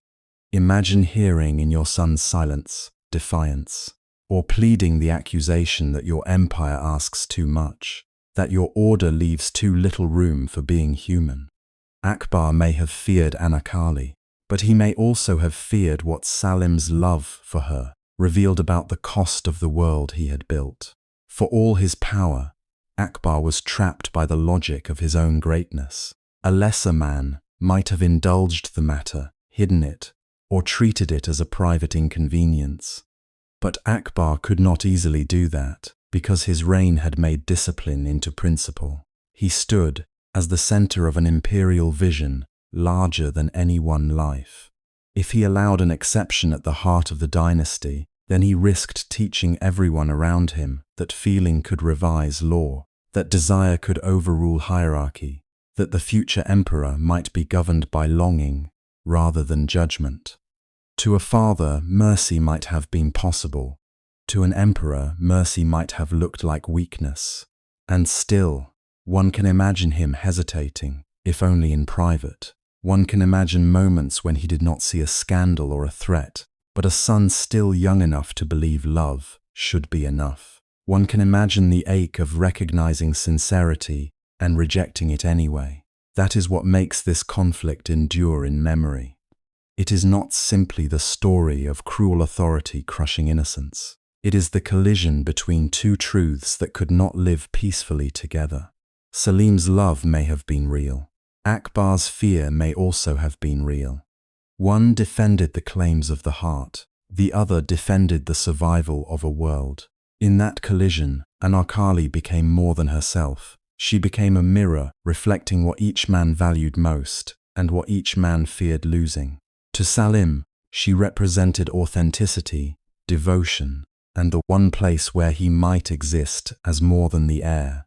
To Akbar, she represented the point at which private passion threatened public order, where affection trespassed into succession, legitimacy, and imperial dignity. The same woman could be sanctuary to one and danger to the other. Between those visions, there was almost no room left for peace. So when Akbar acted, however he acted in the many versions of this story, he likely did so with more than anger in his heart. There would have been the iron reflex of a ruler who knew what instability costs. There would have been the pride of a father who expected more from his son than surrender to emotion. There would have been the grief of seeing that command could not erase attachment. And there may even have been a terrible loneliness in knowing that the throne often demands choices no ordinary father would ever wish to make. This is what gives Akbar such difficult humanity in the legend. He is not absolved by complexity, but he is deepened by it.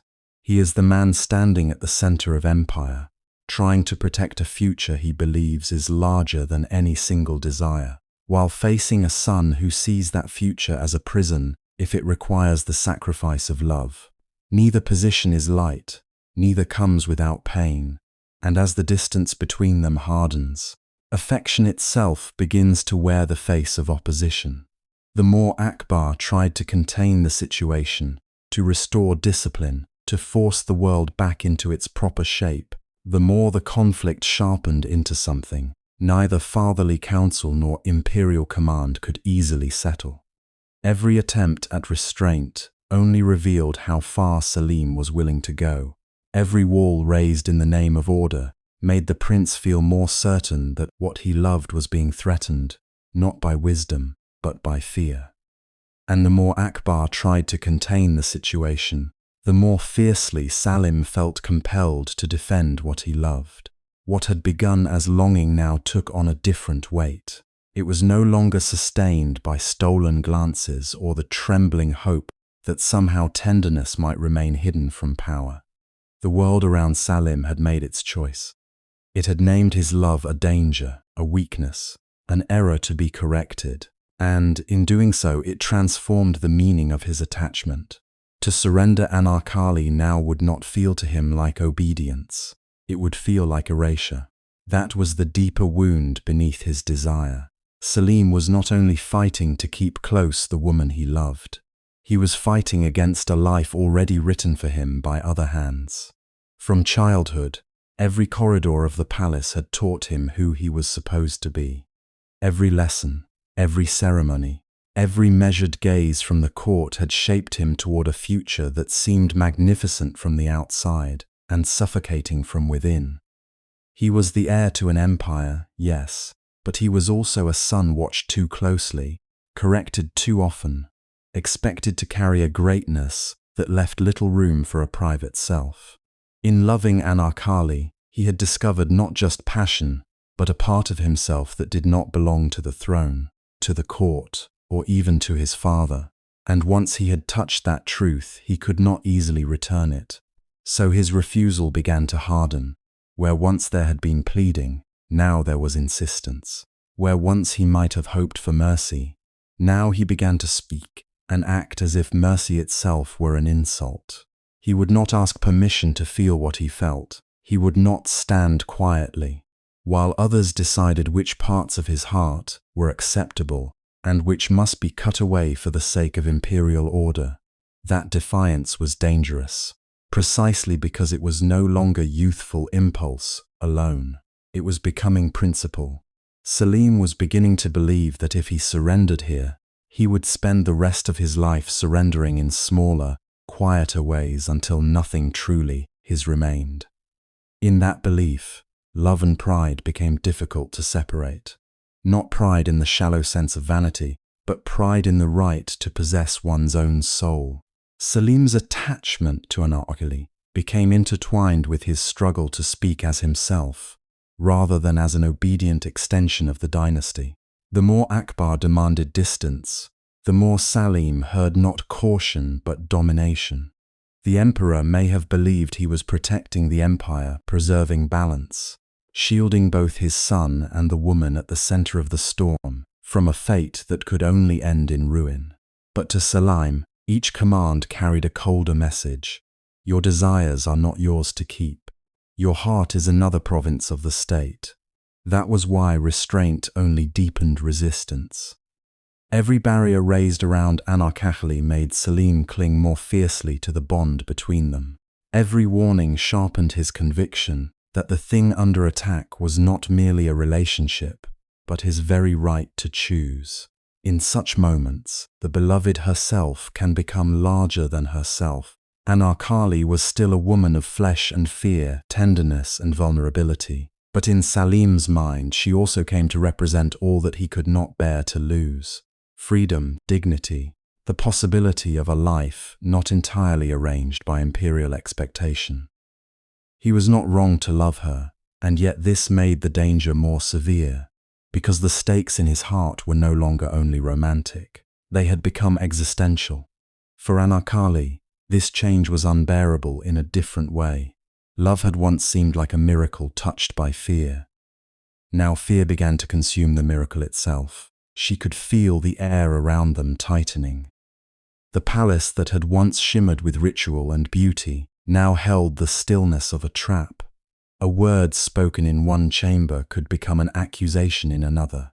A servant's lowered eyes could signal pity, loyalty, or betrayal. The walls seemed to listen, and with every act of defiance from Salim, the danger around her grew more visible, more immediate, more impossible to misunderstand. She knew what Salim's refusal meant, in a way he perhaps did not fully allow himself to know.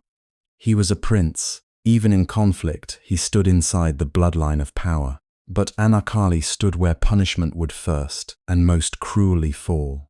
She did not have the luxury of imagining rebellion as symbol alone. For her, every secret meeting, every message carried at risk, every moment in which Salim chose boldness over caution could bring soldiers to her door, suspicion to her attendants, terror to those who loved her. If he saw in their love a path towards selfhood, she saw also the shadow of annihilation. And yet she did not cease loving him. That is what makes the story ache. She was not disillusioned because her feelings weakened. She was anguished because her feelings remained strong even after innocence had vanished. To continue loving under such conditions is its own kind of suffering. It requires seeing clearly the ruin ahead and still finding that the heart does not retreat. Anarkali understood that they were no longer protected by secrecy, by hope, or by the sweet arrogance of believing that love alone could soften the world. The world had revealed itself. It was not soft, it was not merciful, and still she loved him. In quieter moments, one can imagine that she may have urged caution, not because she doubted him, but because she understood cost more intimately than he did. Salim could speak of refusing to yield, and perhaps in his voice there was nobility, fury, even a kind of desperate courage. But Anarkali would have heard the sound of doors closing. She would have measured not only the beauty of his devotion, but the bodies that might be crushed beneath the machinery of consequence. Her fear was not cowardice. It was wisdom born from proximity to power without protection from it. This created a painful asymmetry between them. Salim's love drove him outward, toward confrontation, toward declaration, toward the need to prove that he could not be bent. Anarkali's love drove her inward, toward dread, toward silence, toward the impossible wish to preserve him, even if preservation meant losing him. She could not easily celebrate his rebellion, because his rebellion made her the battlefield. The more bravely he loved her in public or in defiance, the less safe she became. His devotion honored her, but it also exposed her. And somewhere within that contradiction lay the tragedy neither of them could resolve. Still, Salim moved further from compromise. Perhaps there comes a point in every struggle when the original grievance is overtaken by the will not to bow. By then, even if some gentler path had existed, it might no longer have satisfied him. To give Anarkali up quietly after all that had been said and all that had been threatened would have confirmed the empire's power over his innermost life. It would have told Akbar, and perhaps told Salim himself, that the prince could be disciplined into emotional submission, like any other matter of governance. He could not accept that. not because he loved less wisely than others, but because his heart had become the final place in which he still believed he might be sovereign. This is what makes the romance so inseparable from rebellion. Salim is not merely a lover crossing boundaries for desire's sake. He is a son standing before a father whose authority has always filled the horizon. In resisting that father here, he resists more than a command. He resists a whole inheritance of obedience. He resists the idea that greatness must come at the cost of tenderness, that kingship requires the disciplined burial of the personal, that duty is proved by learning to wound oneself on command. He does not yet know what kind of ruler such defiance might make him, nor whether it springs from wisdom or wounded pride, but he knows that to abandon Anarkali now would be to participate in his own silencing. And Akbar, for all his power, would have understood enough to fear this. A prince who defends a forbidden love can become something far more troubling than a wayward son. He can become a man willing to test the very structure that formed him. That is why the conflict could no longer be contained as a private scandal. It touched succession, authority, precedent, discipline. If the heir to the Mughal Empire could openly oppose the emperor in the name of personal devotion, what else might he oppose? What limits might he reject? What cracks might appear in the image of absolute command? Beneath the family pain lay political alarm, but, for the lovers, politics did not erase feeling, it only darkened it.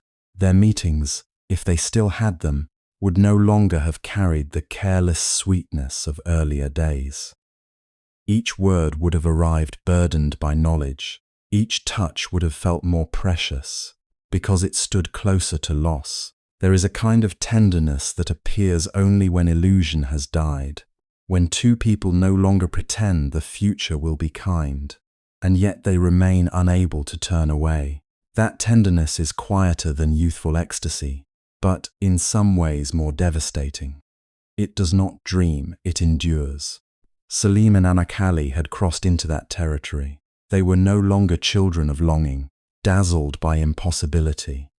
They were two human beings standing beneath the weight of consequence, still bound to one another, still trying in whatever ways they could to hold on to something the world had already begun to condemn. He knew now that loving her might set him against the throne before he ever sat upon it. She knew that being loved by him might destroy her, and between those truths there remained not innocence, but choice. That choice did not make them free. In some ways, it bound them more tightly than before. Salim's determination drew him deeper into opposition, and every step forward demanded another. Defiance has its own momentum. Once spoken aloud, it asks to be proven. Once identity is tied to resistance, retreat begins to feel like self-betrayal. Salim may have told himself he was protecting Anarkali, preserving love against cruelty, standing for something pure against something rigid. And perhaps he was. But he was also defending the image of himself that had emerged through loving her. A man who would not kneel where it mattered most. Anarkali, meanwhile, had to carry a different knowledge. She had to live inside the tightening circle created by a struggle she inspired but did not control. To be loved so fiercely and endangered so deeply at once is a sorrow few stories capture honestly. It is easy to romanticize devotion when one ignores who pays for it, but Anarkali could not ignore it. She felt the nearness of punishment in every silence. She understood that great men often survive the storms that consume the women beside them. And even if Salim's love was sincere, even if his grief would be real, sincerity alone could not shield from imperial wrath. So the romance lost whatever veil remained. It became rawer, sadder, more adult. Love was no longer a refuge from power. It had become the very place where power pressed hardest. To choose one another now was to do in full in awareness that devotion could not protect them from the world, only define who they would be within it. Salim chose resistance because to renounce Anarkali felt like renouncing himself. Anarkali chose to remain emotionally bound to him even as she saw the abyss opening, because the heart does not always withdraw when wisdom begs it to. And when feeling hardens into resistance, the palace can no longer pretend this is only a matter of the heart. And when feeling hardens into resistance, the palace can no longer pretend this is only a matter of the heart. What had once moved in whispers now entered the open air of judgment. The corridors that had carried secret glances and hurried messages now carried something colder. Reports, suspicions, and commands. Every eye seemed sharper. Every silence had weight. In the Mughal court, private sorrow could never remain private for long, because the empire had a way of drawing even the most tender human bond into its machinery of rank, obedience, and display. The atmosphere changed first in small ways. Invitations stopped arriving. Familiar faces turned careful. Servants who had once spoken gently now lowered their eyes and withdrew before saying too much. Even music, which had so often softened the evenings of the court, began to feel dangerous, as if every note might betray a memory. Anarkali understood this shift with the instinct of someone who had lived too long beneath power not to hear its footsteps approaching. Salim felt it too, but in him the feeling became anger. For Anarkali, fear sharpened into quiet. For Salim, fear transformed into defiance. Akbar, meanwhile, stood at the center of the storm he had hoped to contain. He was not a simple tyrant in his own mind, nor merely a father wounded by disobedience. He was emperor first, and the habits of empire had shaped his very understanding of love, duty, and consequence. To him, the danger was no longer only that his son loved a woman beneath his station. It was that the prince seemed willing to challenge the order from which all authority flowed. If one command could be refused in the name of passion, then what else might one day be refused? In the heart of a ruler, personal pain and political fear had become inseparable. The court was summoned not for celebration, but for reckoning. The great hall, designed to magnify imperial dignity, became the stage upon which wounded hearts would be forced to speak the language of law. Nobles assembled in measured rows, each one alert to the gravity of the moment, each one aware that in such spaces witnessing was itself a form of participation. To stand in court was not merely to observe justice, it was to help create its appearance. The marble, the banners, the jeweled light, the disciplined stillness of bodies trained to bow and wait, everything in that chamber turned human conflict into spectacle. When Salim entered, he did so not with submission, but with the dangerous poise of a man who had decided that humiliation would wound him less than surrender. He was still a son, still a prince, but something in his bearing announced that he no longer wished to be handled like a boy whose impulses could be corrected with stern instruction. He knew eyes were upon him, assessing not only his conduct but his future. A prince under judgment is never only one man.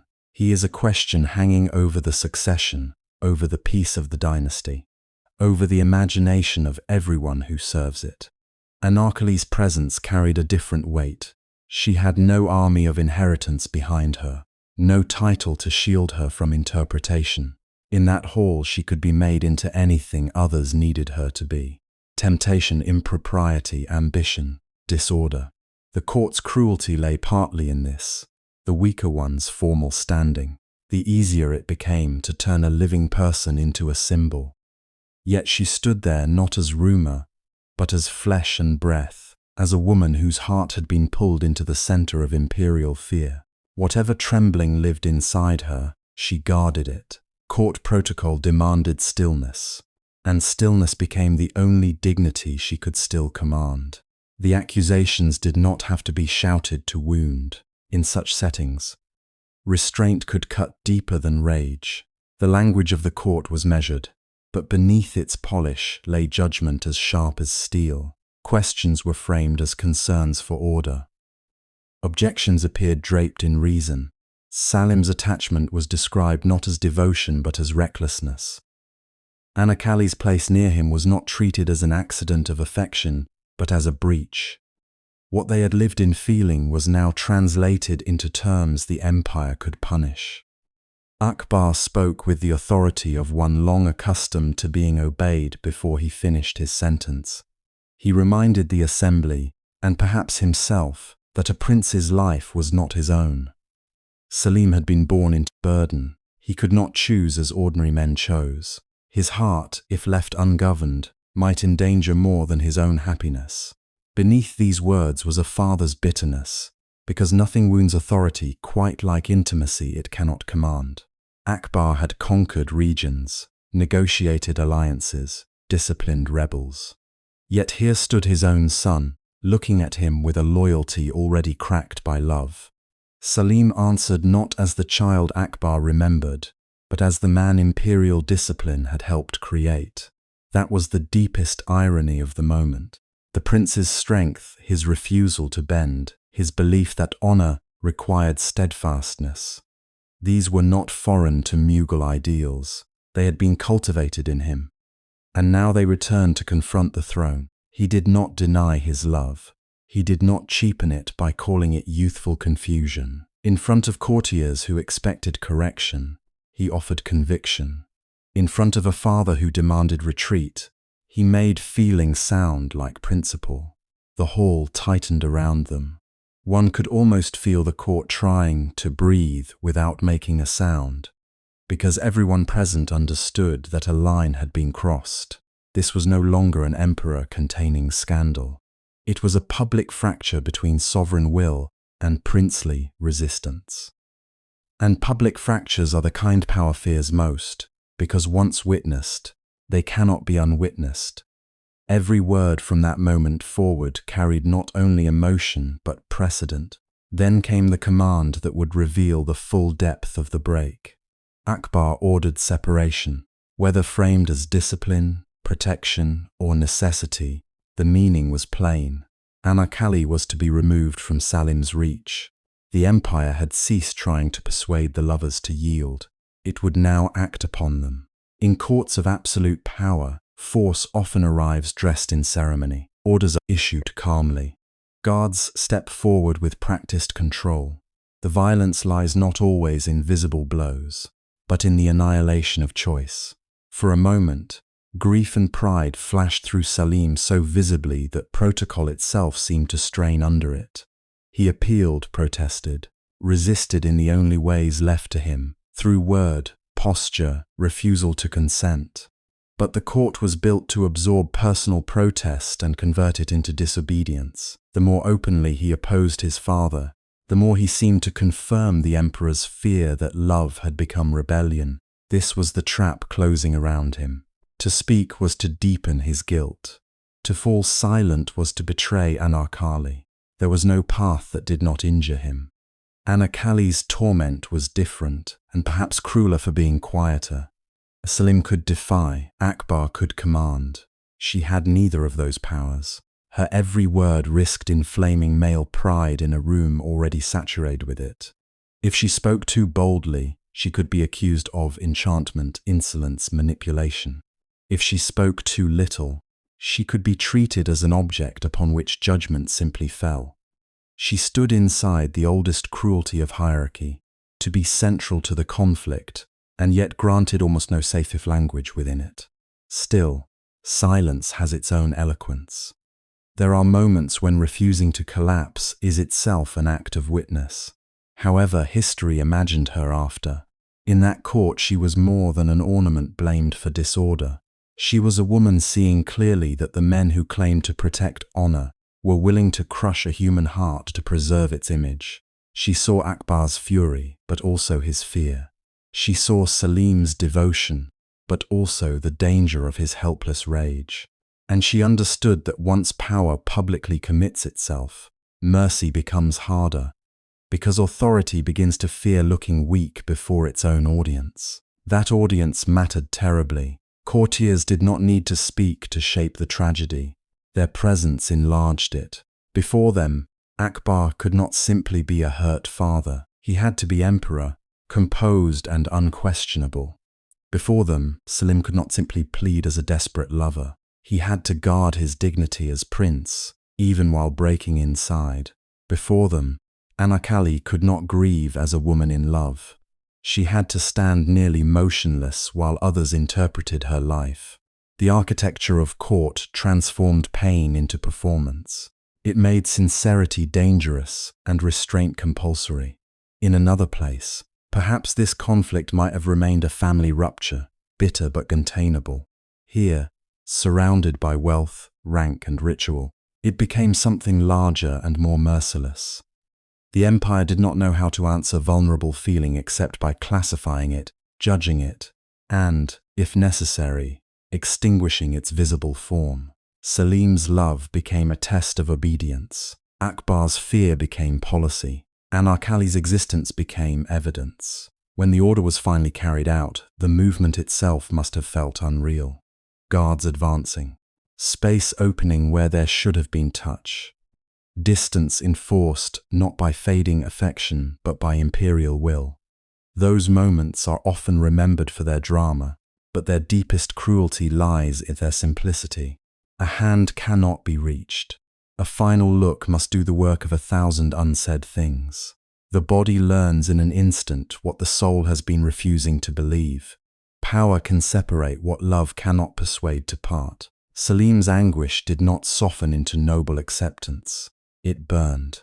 To be powerless before strangers was one humiliation.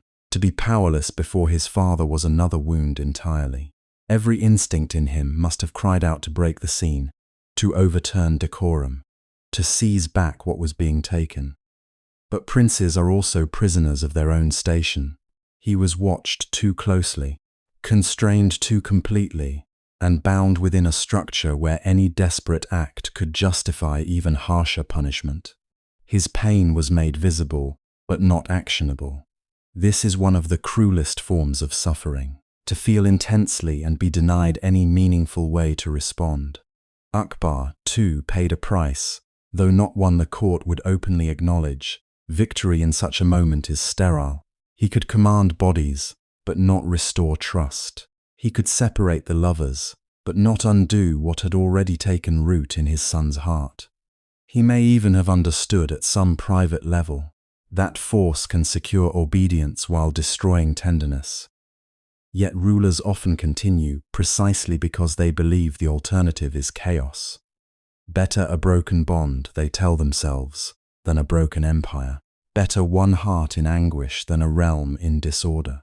Power survives on such calculations, even when they leave the soul desolate. And Anarkali, carried away from the man she loved under the cold supervision of imperial order, entered a new kind of loneliness.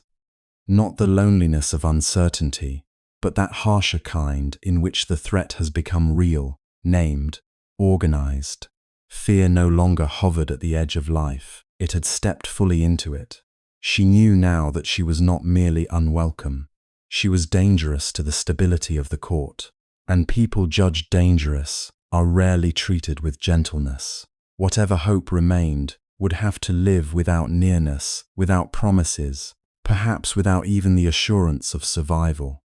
Afterward, the court would return to its routines because institutions always do. Petitions would be heard. Alliances would be discussed. The machinery of empire would continue its impressive, indifferent motion. But something irreversible had occurred. A father had chosen rule over reconciliation. A son had learned that love could place him in open opposition to the world that made him prince. A woman with no sovereign power had become the vessel into which fear, desire, class anxiety, and imperial pride had all been poured. Nothing was hidden anymore. The palace had moved beyond warning. It now sought resolution through control, punishment, and removal. Whatever tenderness had survived beneath secrecy could no longer depend on stolen meetings or hopeful delay. The lovers had been dragged from the protected twilight of possibility into the blunt daylight of consequence. Separated from one another, they are left with the most painful question of all. What can love still mean when it cannot save? What can love still mean when it cannot save? For Anarkali, that question was not philosophical. It was immediate. It lived in the narrowing of corridors around her, in the guarded doors, in the hush that followed her name, in the knowledge that every breath she took now belonged to a world arranged by other hands. Salim could rage, plead, resist, or dream of defiance. Akbar could command, judge, and decide.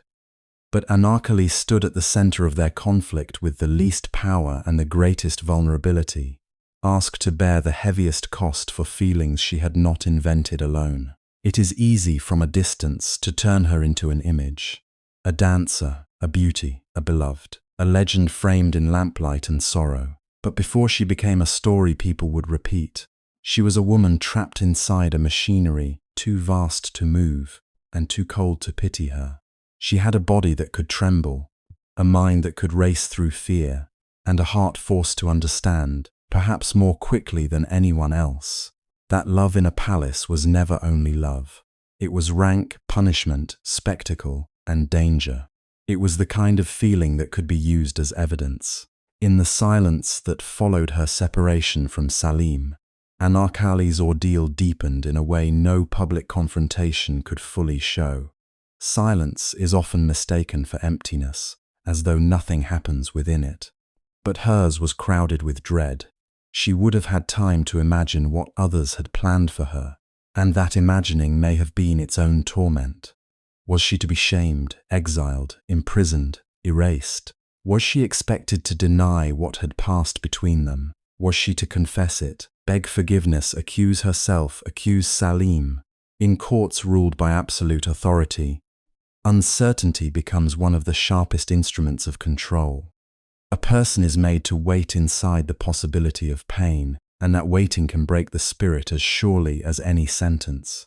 Yet if Anarkali was afraid, fear did not make her insignificant. It made her human.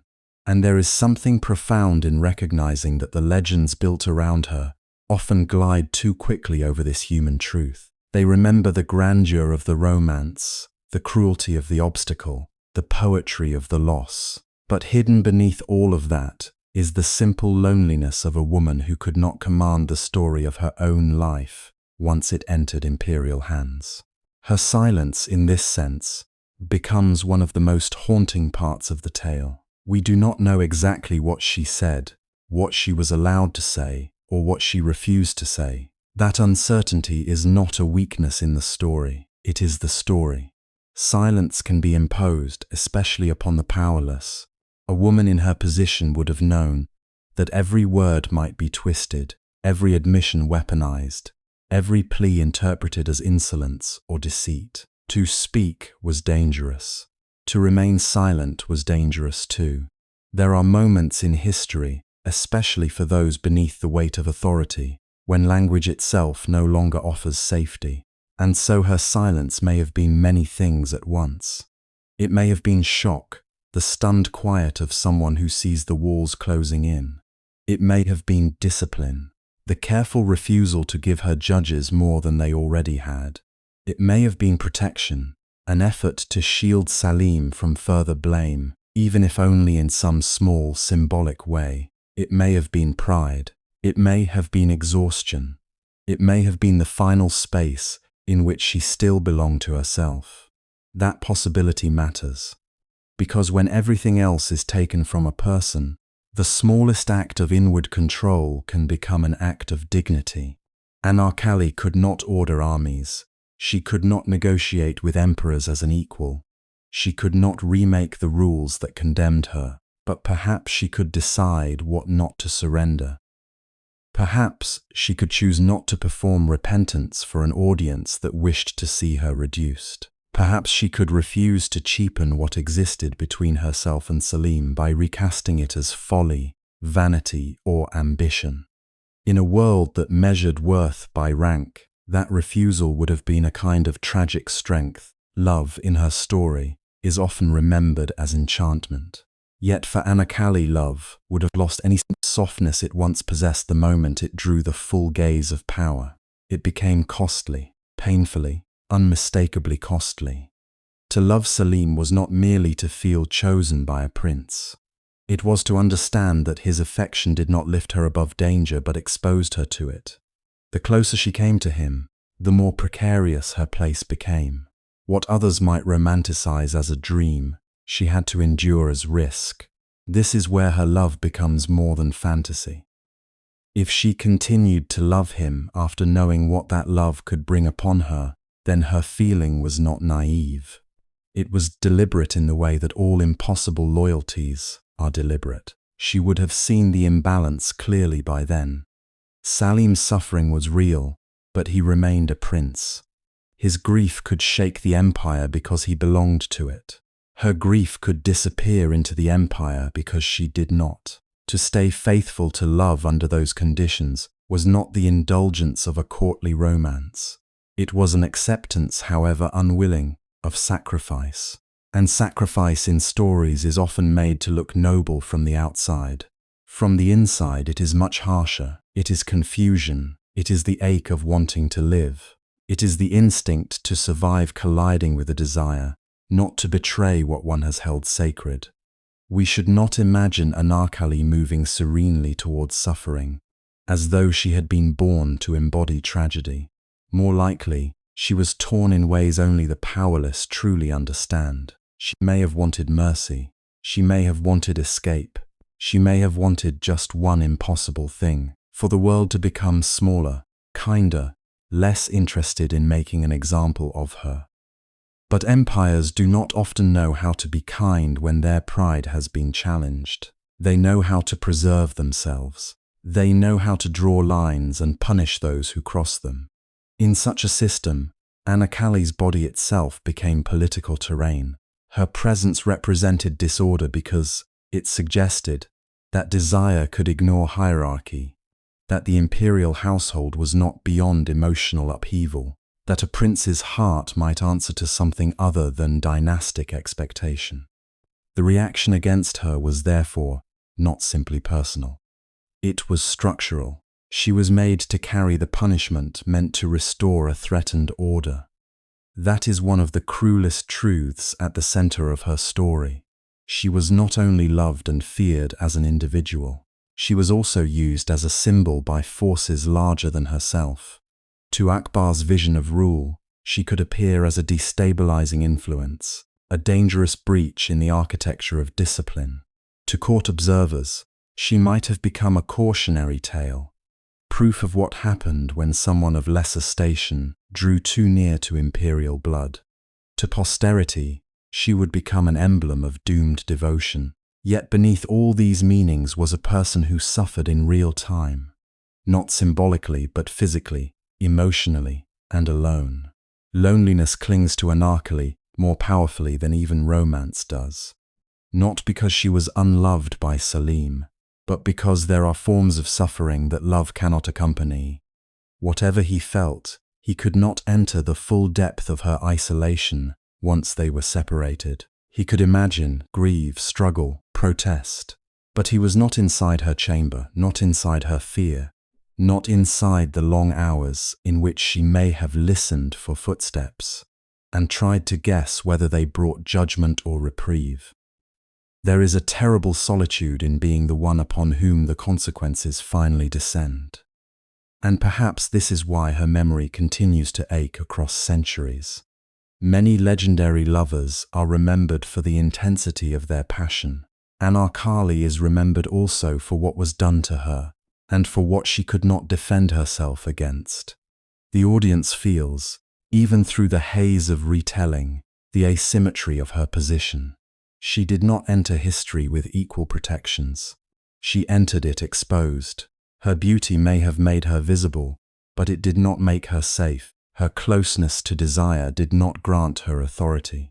If anything, it sharpened her peril. There is dignity in the way her figure endures despite that peril. Not the polished dignity of someone admired from afar, but the quieter dignity of a person who is not entirely erased by the power that tried to contain her. Even if her words are lost, even if the record is fractured, something about her presence refuses to disappear. She survives in part because silence did not empty her of meaning. It deepened her mystery, yes, but it also preserved the sense that there was more within her than the court could classify or control. Maybe that is why she continues to speak to people who know what it means to feel small before vast systems. Her story is not only about forbidden love, it is about what happens when private feeling collides with public power, when a human being becomes vulnerable, not because she has done wrong, but because she has become inconvenient to authority. It is about the unbearable pressure placed upon those who cannot protect themselves with title or force. And it is about the painful grace with which some people endure what they cannot change. To endure is not the same as to consent. That distinction matters deeply in Anarkali's case. If she submitted to the conditions forced upon her, it does not mean she believed them just. Endurance can be resistance in its most stripped-down form. When open rebellion is impossible, simply holding on to one's inner truth can become a final line that power cannot fully cross. If she loved Salim and did not deny that love in her heart, then some part of her remained beyond imperial reach, even if her circumstances did not. At the same time, we should allow her the full complexity of survival. She did not need to be fearless to be brave. She did not need to speak defiantly in order to possess dignity.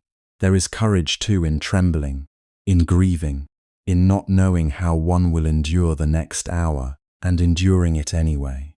There is courage in the silence of someone who has been given no safe language. There is courage in the refusal to become less human simply because others have chosen to treat you as expendable. So when we picture Anarkali during this trial of silence, we should not only see a romantic heroine suspended in ornamental sorrow. We should see a young woman confronting the terrifying reality that her life could be reshaped or ended by decisions made far above her. We should hear not only the music of legend, but the muted pulse of fear, memory, and longing. We should feel how costly tenderness becomes when the world around it is built on command. And in that recognition, her love acquires its true weight. It is no longer just beautiful because it was forbidden. It is beautiful because it endured knowledge, because it survived humiliation, separation, and the threat of annihilation. Because in the place where power expected surrender, something inward remained unbroken, however wounded. The tragedy of Anarkali is not simply that she loved a prince she could not keep. It is that she had to pay, in loneliness and peril, for having loved as a human being at all. From here the story begins to slip beyond the edges of certainty. Records grow thinner, imagination grows louder, and around Anarkali's fate, history and legend start to meet, overlap and blur. From here the story enters its most haunting chamber. The closer we move toward Anarkali's final days, the less solid the ground seems beneath us. One account contradicts another. A courtly whisper hardens into legend, then splits again into new possibilities. What remains constant is not the detail, but the sorrow. However the ending is told, the world remembers this love as one that could not be allowed to live in peace. The most famous version is also the cruelest, and for many, the most unforgettable. In this telling, Anarkali is sentenced to death by Emperor Akbar himself. Her offense is not merely that she loved Prince Salim, but that their love crossed a boundary the empire considered sacred. The punishment must therefore be more than private. It must become a lesson. In the oldest and most dramatic retellings, she is sealed alive within a wall, entombed in brick and stone, hidden not only from the prince she loved, but from the world itself.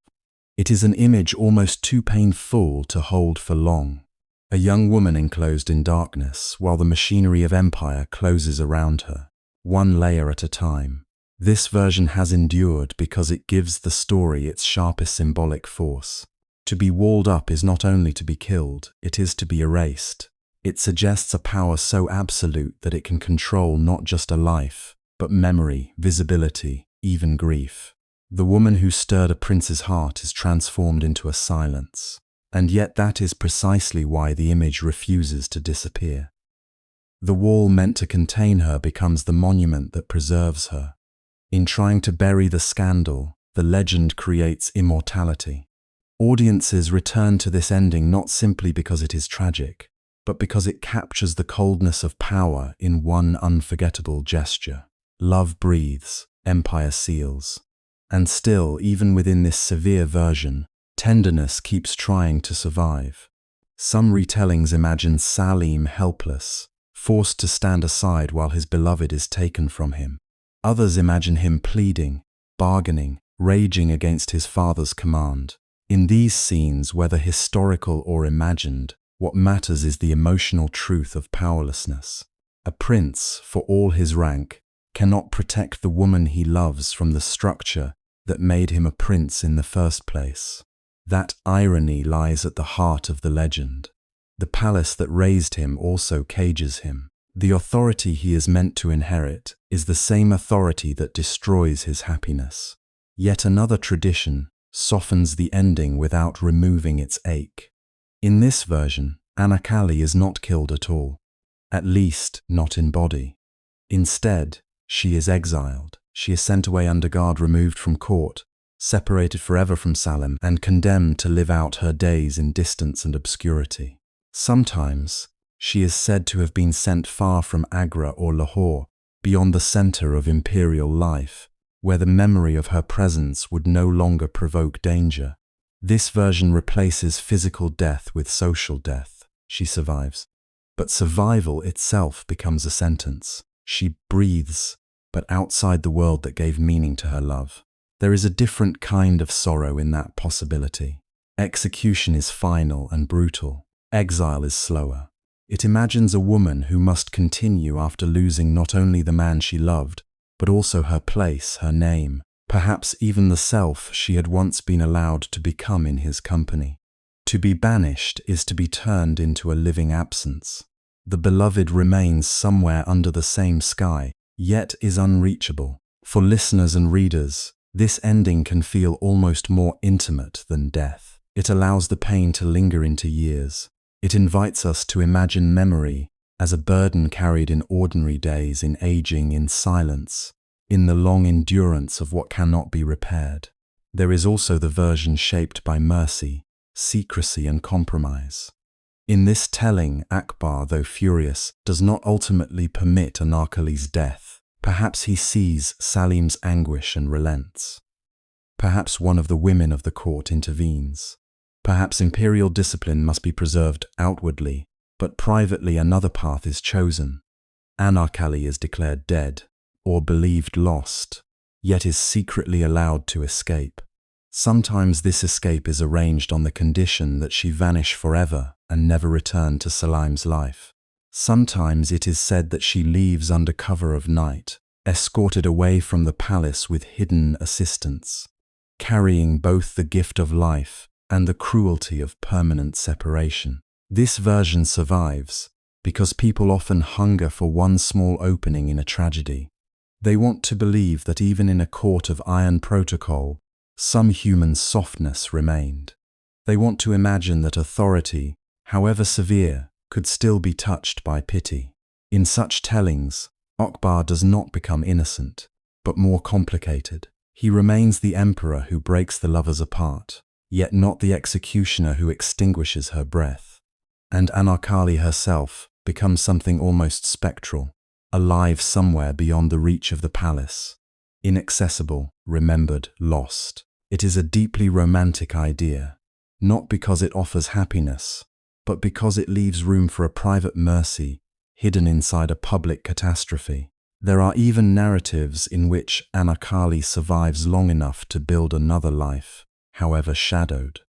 Some connect her to Lahore, where a tomb associated with her name has fed centuries of speculation. Some have read inscriptions, architectural clues, and local traditions as hints that the story did not end in immediate death. Others remain skeptical, seeing in these associations the powerful desire to anchor legend in stone. But the existence of such sites matters, even when certainty fails. Places gather longing. A tomb, a ruin, a story passed from one generation to another. These become containers for grief when documents fall silent. People stand before a monument and ask not only what happened, but what should have happened, what might have happened, what they need to believe happened, in order to make sense of the sorrow. And this is why the uncertainty persists. It is not simply that the records are incomplete, though they often are. Court chronicles were not neutral mirrors. They served rulers, reputations, and political order. Not every scandal would be preserved plainly, and not every woman at the margins of formal power would be granted a stable place in the official memory of empire. At the same time, oral traditions do not preserve events the way an archive might wish. They preserve feeling, emphasis, warning, reverence, a story told by singers, grandmothers, playwrights, and filmmakers is not trying if or trying to mean. Literature deepened that process. Once poets, dramatists, and later novelists took hold of Salim and Anarkali, the tale became a living vessel for each age's anxieties and desires. One generation emphasized tyrannical authority and innocent sacrifice. Another emphasized resistance, dignity, and the right to love beyond rank. In periods of political strain, the legend could become a meditation on power's violence. In more romantic retellings, it became the image of devotion that remains pure because it is denied fulfillment. And in modern adaptations, especially on stage and screen, Anarkali often emerges with stronger voice and clearer agency than older chronicles would have allowed, because later audiences needed not only a tragic beloved, but a woman whose inner life could stand beside the grandeur of emperors. Political storytelling also leaves its mark. Empires, nations, and cultural traditions all shape the past according to what they need remembered. A ruler may be recast as noble or merciless depending on the moral the teller seeks. A prince may be shown as brave, weak, reckless, or deeply human. Anarkali herself may become a warning against overreaching, a martyr to love, a victim of hierarchy, or an emblem of feminine courage. Each version reveals as much about the storyteller's world as about the Mughal court. This does not make the tale meaningless. It makes it rich, layered, and revealing. Legends survive not because they are simple, but because they can carry different truths at once. So when we ask which fate was truly Anarkali's, we are also asking what people have wanted her fate to say. If she was executed, the story becomes an indictment of power at its most merciless. If she was entombed alive, love confronts a cruelty so theatrical that it exposes the empire's fear of private feeling. If she was exiled, then the emphasis falls on the loneliness imposed by authority, on the way systems punish not only bodies but futures. If she was secretly spared, then even in defeat the lovers preserve a hidden victory. Power can separate them, but cannot entirely harden every heart around them. Each possibility acts like a mirror. In one, audiences see oppression; in another, endurance; in another, mercy purchased at unbearable cost. What is striking is that none of these versions grants the lovers an ordinary life. No enduring tradition remembers Salim and Anarkali growing old together in contentment, untouched by the court's anger. The imagination of posterity refuses that softness. It insists again and again that this love ended in fracture. That insistence is its own kind of evidence, not of exact fact, perhaps, but of collective understanding. Across retellings, people have agreed on the essential wound. Whatever the final circumstance, love met power, and power did not permit wholeness. This is the emotional truth at the center of all the uncertainty. We may never know the final room Anarkali entered, the last command spoken over her, the road she may have taken, or the grave that may or may not hold her. But we know how the story has been carried. It has been carried as grief, as interruption, as the memory of two lives pulled apart by a force larger than either heart. That is why the legend continues to move people even when the facts blur. It speaks to an experience more universal than certainty, the knowledge that love can be real, profound, and transformative. and still fail to survive the world built around it. In that sense, the many fates of Anarkali do not cancel one another. They gather around a single core of loss. The execution story gives that loss a face of terror. The entombment legend gives it a shape of suffocation and erasure. The exile narrative gives it duration. The secret survival tale gives it a fragile ember of mercy. But all of them lead us back to the same silence. She and Salim do not remain together. The future they might have shared is taken away, whether by death, distance, decree, or concealment. Perhaps that is why Anarkali remains so difficult to leave behind. She is not remembered only as a woman in a love story, but as a figure standing at the point where desire meets power and pays for the encounter. Her uncertain end makes her strangely universal. She belongs partly to history, partly to poetry, partly to the needs of all who have looked at authority and wondered what tenderness it has crushed, what names it has hidden, what loves it has declared unacceptable. Her fading into uncertainty is not the disappearance of meaning. It is the very condition that allowed meaning to keep expanding around her. And so we are left not with an answer, but with an afterimage. A wall, a road, a hidden door in the night, a tomb with a whispered name. None can be confirmed beyond doubt. All endure because each gives shape to the same human ache. Somewhere between archive and imagination, Anarkali passes from woman into legend. Yet the legend does not feel cold or distant. It feels intimate because what it preserves is not simply mystery, but the cost of being loved where love is forbidden. Yet the story does not end with Anarkali alone, because Salim must carry the wound of this love into the rest of his life. If Anarkali was lost to silence, then Salim was left to live inside the noise that followed. For the world around him, life would have continued with all the familiar demands of empire: discipline, ceremony, succession, obedience. But private sorrow does not move at the speed of courts and armies. It lingers. It returns in quiet hours. It waits beneath formal gestures and public duties, shaping a person from within long after others have decided the event itself has passed. What must it have meant for a young prince to discover that love could be not only denied, but punished by the very structure that had raised him? Whether every detail of the legend is historically exact matters less here than the emotional truth it reveals. In this story, Salim is not simply a romantic hero mourning a beloved. He is a son forced to confront the limits of his own power. He is an heir to one of the greatest empires in the world. And yet, at the moment that mattered most to his heart, he could not save the woman he loved. There is a particular cruelty in that kind of helplessness. It does not wound the body alone, it reaches into identity itself. Grief, for someone like Salim, would not have been simple. It rarely is. Love lost under ordinary circumstances already leaves confusion behind. But a love cut short by command, by prohibition, by fear of political disorder, carries other burdens with it. There is sadness, yes, but there is also guilt.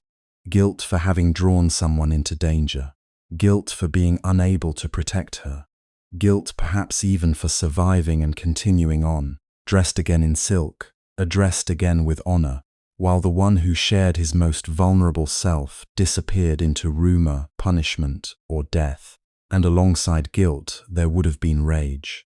Not the hot, brief anger that flashes and fades, but the deeper kind that settles into the heart and changes its temperature. Rage at the court, rage at the rules, rage at the way authority can call itself wisdom while crushing what is fragile and human. Perhaps even rage at his father, the emperor whose greatness history praises, yet whose power in this story becomes inseparable from a devastating intimacy of control. For what is more painful than learning that the hand meant to guide your future can also close around your happiness and extinguish it?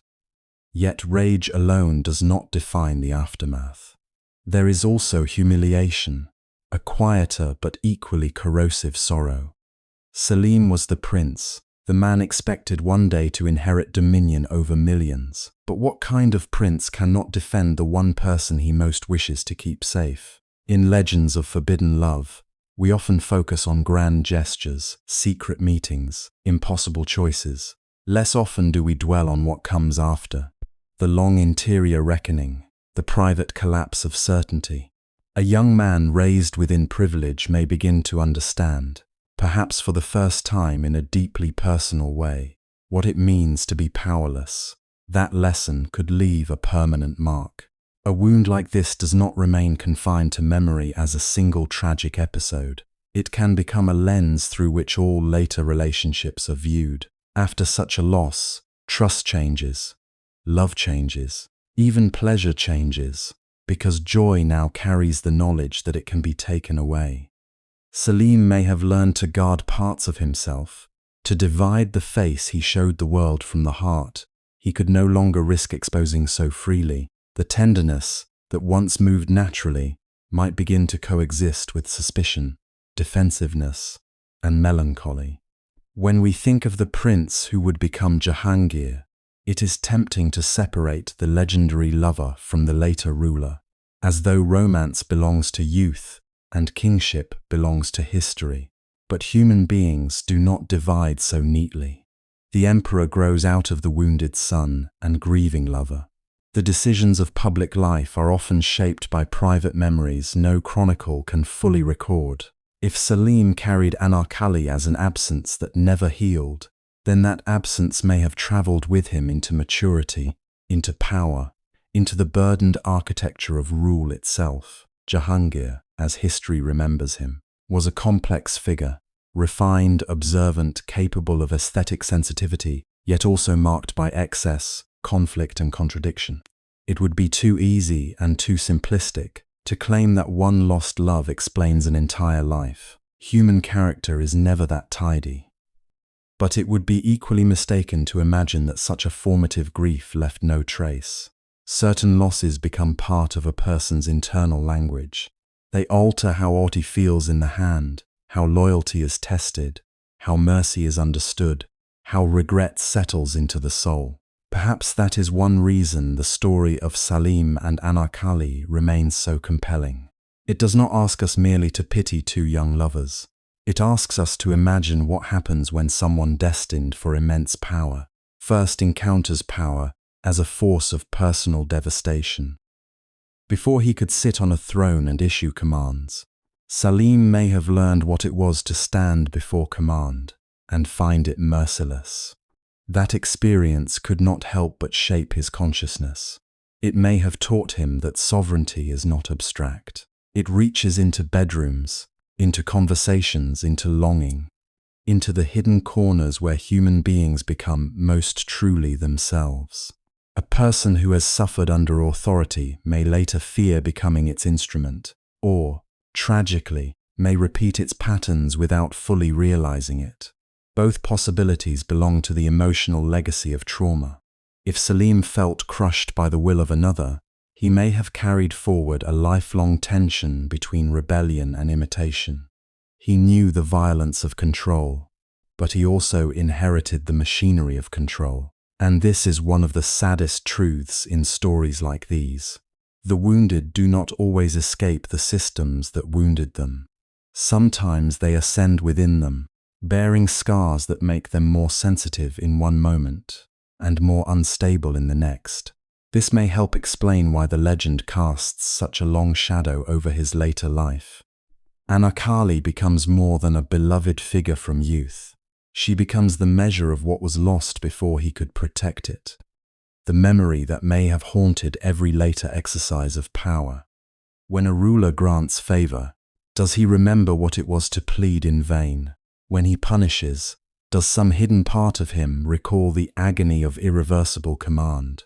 When he loves again, does he do so freely, or does memory stand between him and surrender, whispering that affection invites danger? Forbidden love leaves behind a particular education. It teaches that loyalty can be tested against ambition, that families can become battlegrounds, that institutions built to preserve order may demand emotional sacrifice in the name of stability. For Salim, these lessons would not have arrived as philosophy. They would have entered through pain. And pain, once internalized, can become strangely durable. It can sharpen sympathy because one recognizes suffering more quickly in others. But it can also deepen restlessness, indulgence, bitterness, and self-division. There is another layer to his grief that the legend invites us to consider. Not only sorrow for Anarkali, but sorrow for the self he was when he loved her. In losing her, he may also have lost a version of himself that still believed desire and destiny might coexist. Youth often carries the fragile conviction that intensity can overcome structure, that feeling can transform the world around it. To have that conviction broken by imperial force is to come of age in the harshest possible way. After that, innocence does not return. One learns that the world is larger, colder, and less forgiving than the heart had hoped.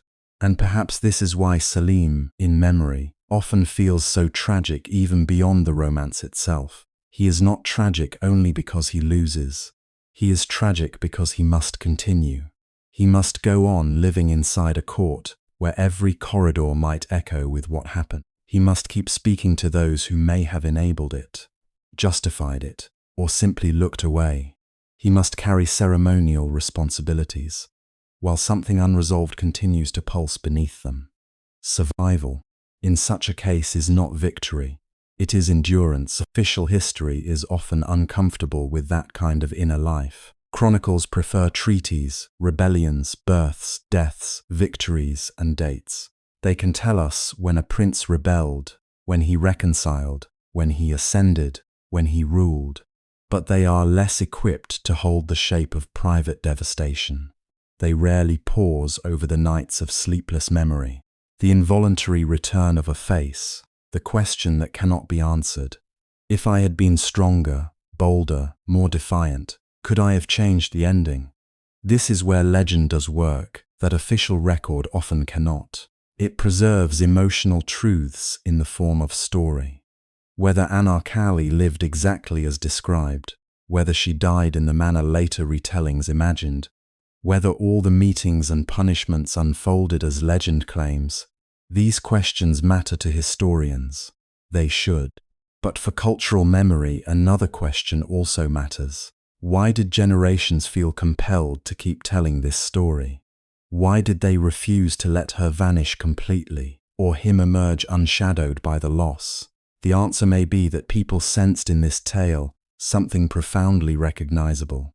Not merely romance, but the unbearable coexistence of love and hierarchy. Not merely beauty, but vulnerability before power. Not merely mourning, but the lifelong burden of regret. In that sense, the legend preserves Salim not just as a future emperor, but as a man permanently altered by what he could not protect. It allows us to imagine the inner cost of becoming Jahangir. Every title gained thereafter would stand beside one irrevocable failure of the heart. Every expansion of authority might be haunted by the memory of authority as cruelty. Every moment of splendor might carry, somewhere beneath it, the dim outline of a wall, a disappearance, a name spoken too late. And perhaps that is why the story remains intimate, despite the distance of centuries. We may never command armies or inherit thrones, but we understand what it means to be changed by a loss that cannot be repaired. We understand how grief can travel forward into decisions, into habits, into silences, into the way a person loves afterward. We understand, too, that some of the deepest truths about a life are not always the ones most easily documented. Sometimes they survive because the heart continues repeating them when the archive falls silent. So when we look at Salim after Anarkali, we are not only looking at a bereaved lover standing in the ruins of youthful hope. We are looking at the making of a ruler under the shadow of unfinished grief. We are looking at a man who may have learned too early that power cannot guarantee mercy, that closeness can invite catastrophe, and that regret can outlive both rebellion and triumph. If he carried her memory into the rest of his days, then her absence was not empty at all. It was active, forming, enduring, and as time passed, the lovers themselves began to slip beyond the boundaries of ordinary history, becoming larger than the lives that first gave them shape, entering the realm where memory, art, and longing keep them alive. Once a story enters that space, it is no longer carried by evidence alone. It is carried by voices, by listeners who pass it on in courtyards and markets, by poets who give sorrow a rhythm, by performers who lend flesh to memory, and by generations who find, within an old tale, something that feels painfully, intimately their own. This is how Salim and Anarkali endured, not as a fixed account preserved perfectly through time, but as a living legend, reshaped again and again until it became one of South Asia's most recognizable languages of love and loss. In that long afterlife, history did not disappear. It simply loosened its hold. The unanswered questions remained. Did Anarkali truly exist as the later stories describe her? Was there a forbidden romance of the kind people came to cherish? Did imperial punishment fall upon a young woman whose greatest crime was being loved by the wrong man? These doubts never stopped the legend. In some ways, they strengthened it. Uncertainty left room for imagination, and imagination rushed in not to erase the past, but to complete it emotionally. Where the archive hesitated, the human heart continued speaking. That is why the story survived first in whispers and recollections, in local lore and family retellings, in fragments of verse and anecdote. Folklore has a different relationship to truth than a court chronicle does. It is less concerned with proving every fact than with preserving what a community feels must not be forgotten. In folklore, details shift, names gather perfume, settings become more luminous, and events arrange themselves around meaning. The love between Salim and Anarkali became, in that world, more than a rumor from a royal court. It became a moral and emotional drama that ordinary people could recognize at once. Desire confronting hierarchy, tenderness crushed by authority, youth daring to imagine that love might matter more than rank. Poetry gave the legend one of its most enduring homes. It is easy to understand why. Some stories belong naturally to poetry because they are built from longing, and longing has always sought music. In verse, Anarkali could become more than a court dancer or a shadowy historical figure. She could become beauty itself under threat, the flowering of grace in a world ruled by force. Her very name, often associated with the image of a pomegranate blossom, seemed already halfway to metaphor. Poets did not need much to transform her into a symbol of fragile brilliance, a life too vivid to be safely contained by empire. And Salim in poetry could be lifted beyond the record of princes and succession struggles. He became the wounded lover, the young man divided between inheritance and feeling, between obedience and desire. His title mattered, but so did his helplessness. That helplessness may be one of the reasons audiences have returned to him so often. A prince is supposed to command. He is supposed to possess options, protection, power. Yet in this legend, his nearness to the throne does not save the woman he loves. In fact, it may place her in greater danger. That reversal gives the story much of its ache. The man who seems to have everything discovers that he cannot defend the one person who gives his life meaning. As the tale moved into theatre, this emotional architecture became even more vivid. Staged performance thrives on conflict made visible, and few conflicts are more dramatic than one love held beneath the gaze of a mighty emperor. On stage, the spaces of empire could be rendered in immediate, physical terms: a court glittering with jewels and discipline, a palace alive with watchfulness, a private glance exchanged where every wall might have ears. The theatre sharpened the contrast between public grandeur and private vulnerability. In such retellings, Akbar often emerged not simply as a historical ruler, but as the embodiment of order itself, immense and nearly immovable. Against him stood not armies but feeling, not a political program, but a human bond. That imbalance made the lovers' struggle seem all the more heroic. Theatre also helped simplify and intensify the emotional stakes. Real history is rarely neat. It meanders, contradicts itself, leaves motives unclear. Drama cannot always afford that luxury. It seeks momentum, recognition, climax. So the legend was often retold in forms that clarified who suffers, who commands, who yields, and who pays.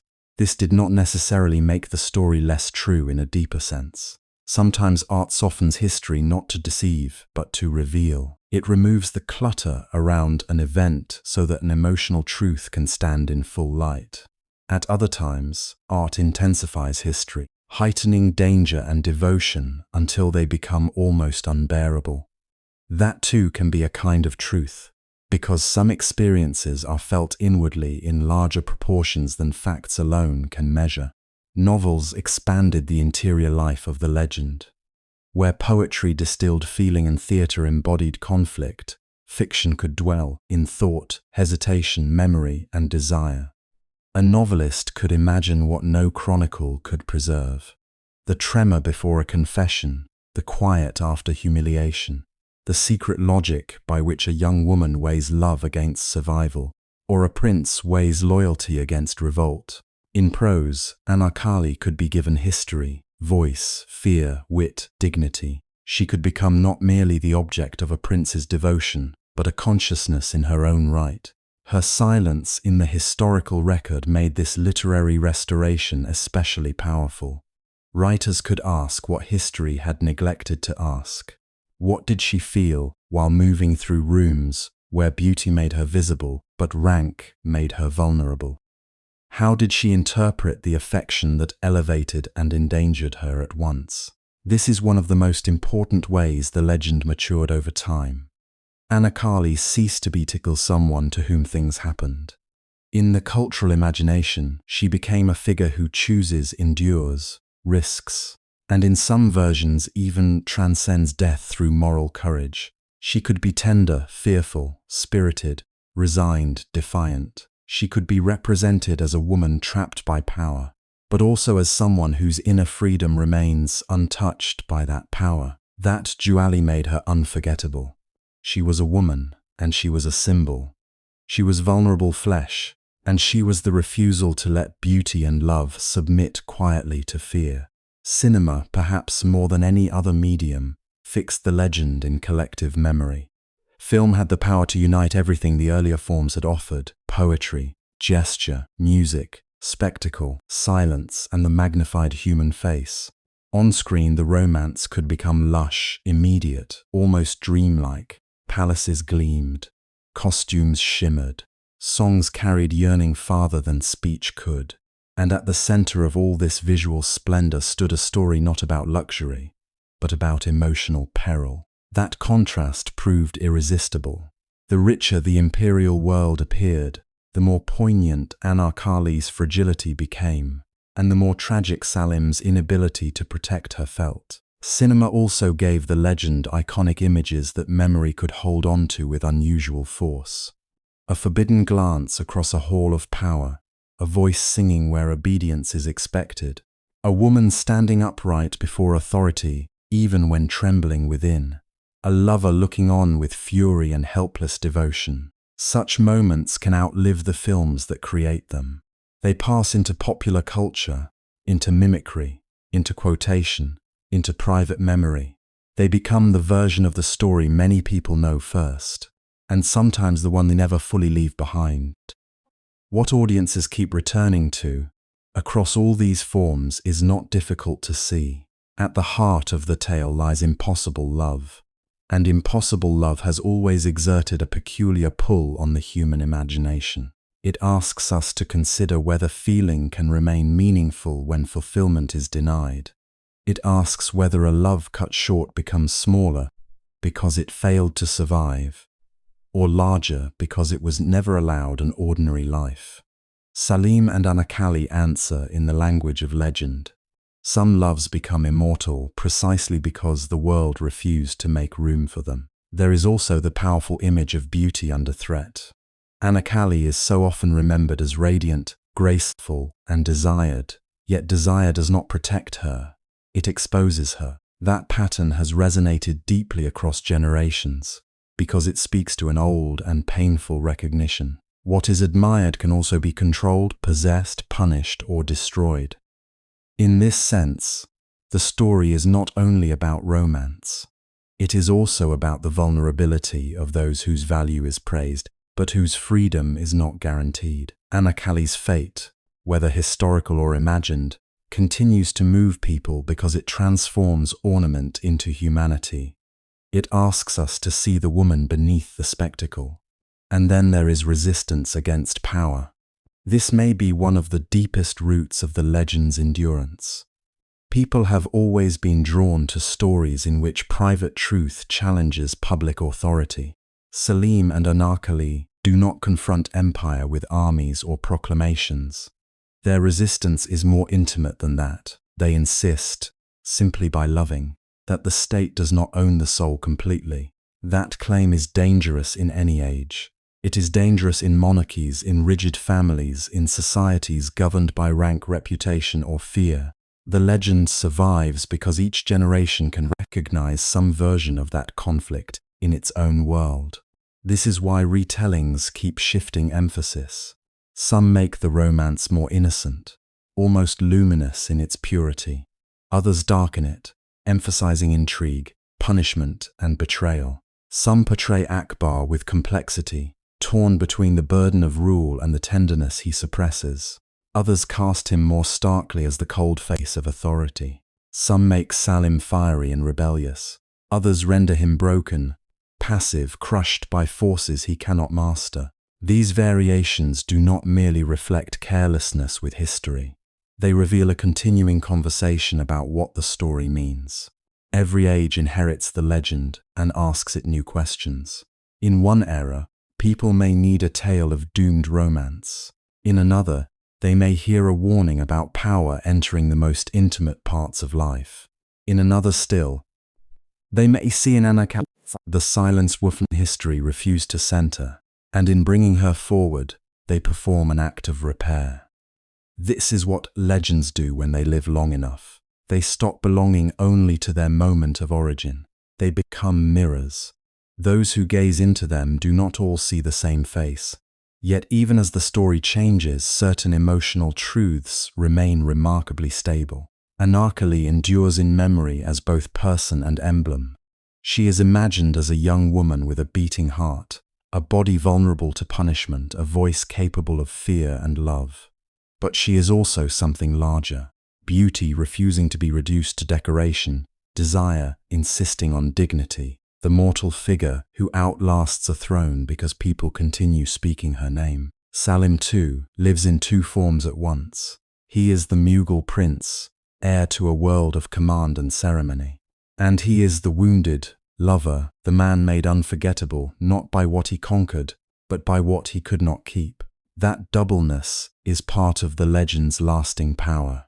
We do not remember them only as historical possibilities. We remember them as emotional archetypes. They stand for the lovers divided by power, for the beloved made dangerous by being cherished, for the authority that mistakes control for justice, and for the grief that survives official silence. Their story has become one of the great vessels through which South Asia has contemplated passion, sacrifice, hierarchy, and memory itself. And perhaps that is the most striking victory of all. If empire sought order, the legend preserved feeling. If official history could not or would not fully hold them, art made space.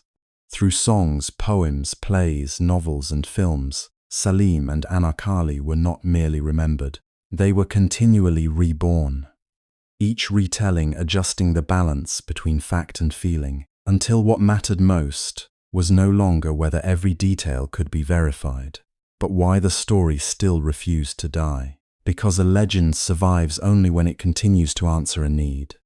Salim and Anarkali endure because they give language to desires people fear may be forbidden, to losses that never fully heal, and to the hope that even crushed love leaves a trace no empire can erase. And that enduring power of the legend invites a deeper question. about what this story continues to say to us now. That enduring power of the legend invites a deeper question about what this story continues to say to us now. Why does it still ache? Why, after centuries of retelling, does the name of Anarkali still arrive with sorrow, and the name of Salim still carry the weight of helpless longing? Perhaps because beneath the silk, the marble, and the grandeur of the Mughal court, the wound at the center of this story is painfully simple. It is the pain of loving someone in a world that has already decided who you are allowed to be. That is a feeling no century owns. It belongs as much to the present as it did to the past. Many people know what it means to meet tenderness in the wrong place, at the wrong time, under the wrong conditions. To feel something true, only to discover that truth is not enough. To understand that love, for all its beauty, does not enter an empty room. It enters families, laws, customs, expectations, ambitions, and fears. It enters systems that were built long before two people found each other, and those systems do not soften simply because the heart does. This is one reason the story of Salim and Anarkali still feels intimate. On the surface, it is a romance set within imperial splendor, but emotionally, it is startlingly domestic.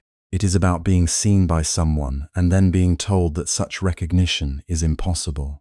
It is about the terror of hope when hope itself becomes dangerous.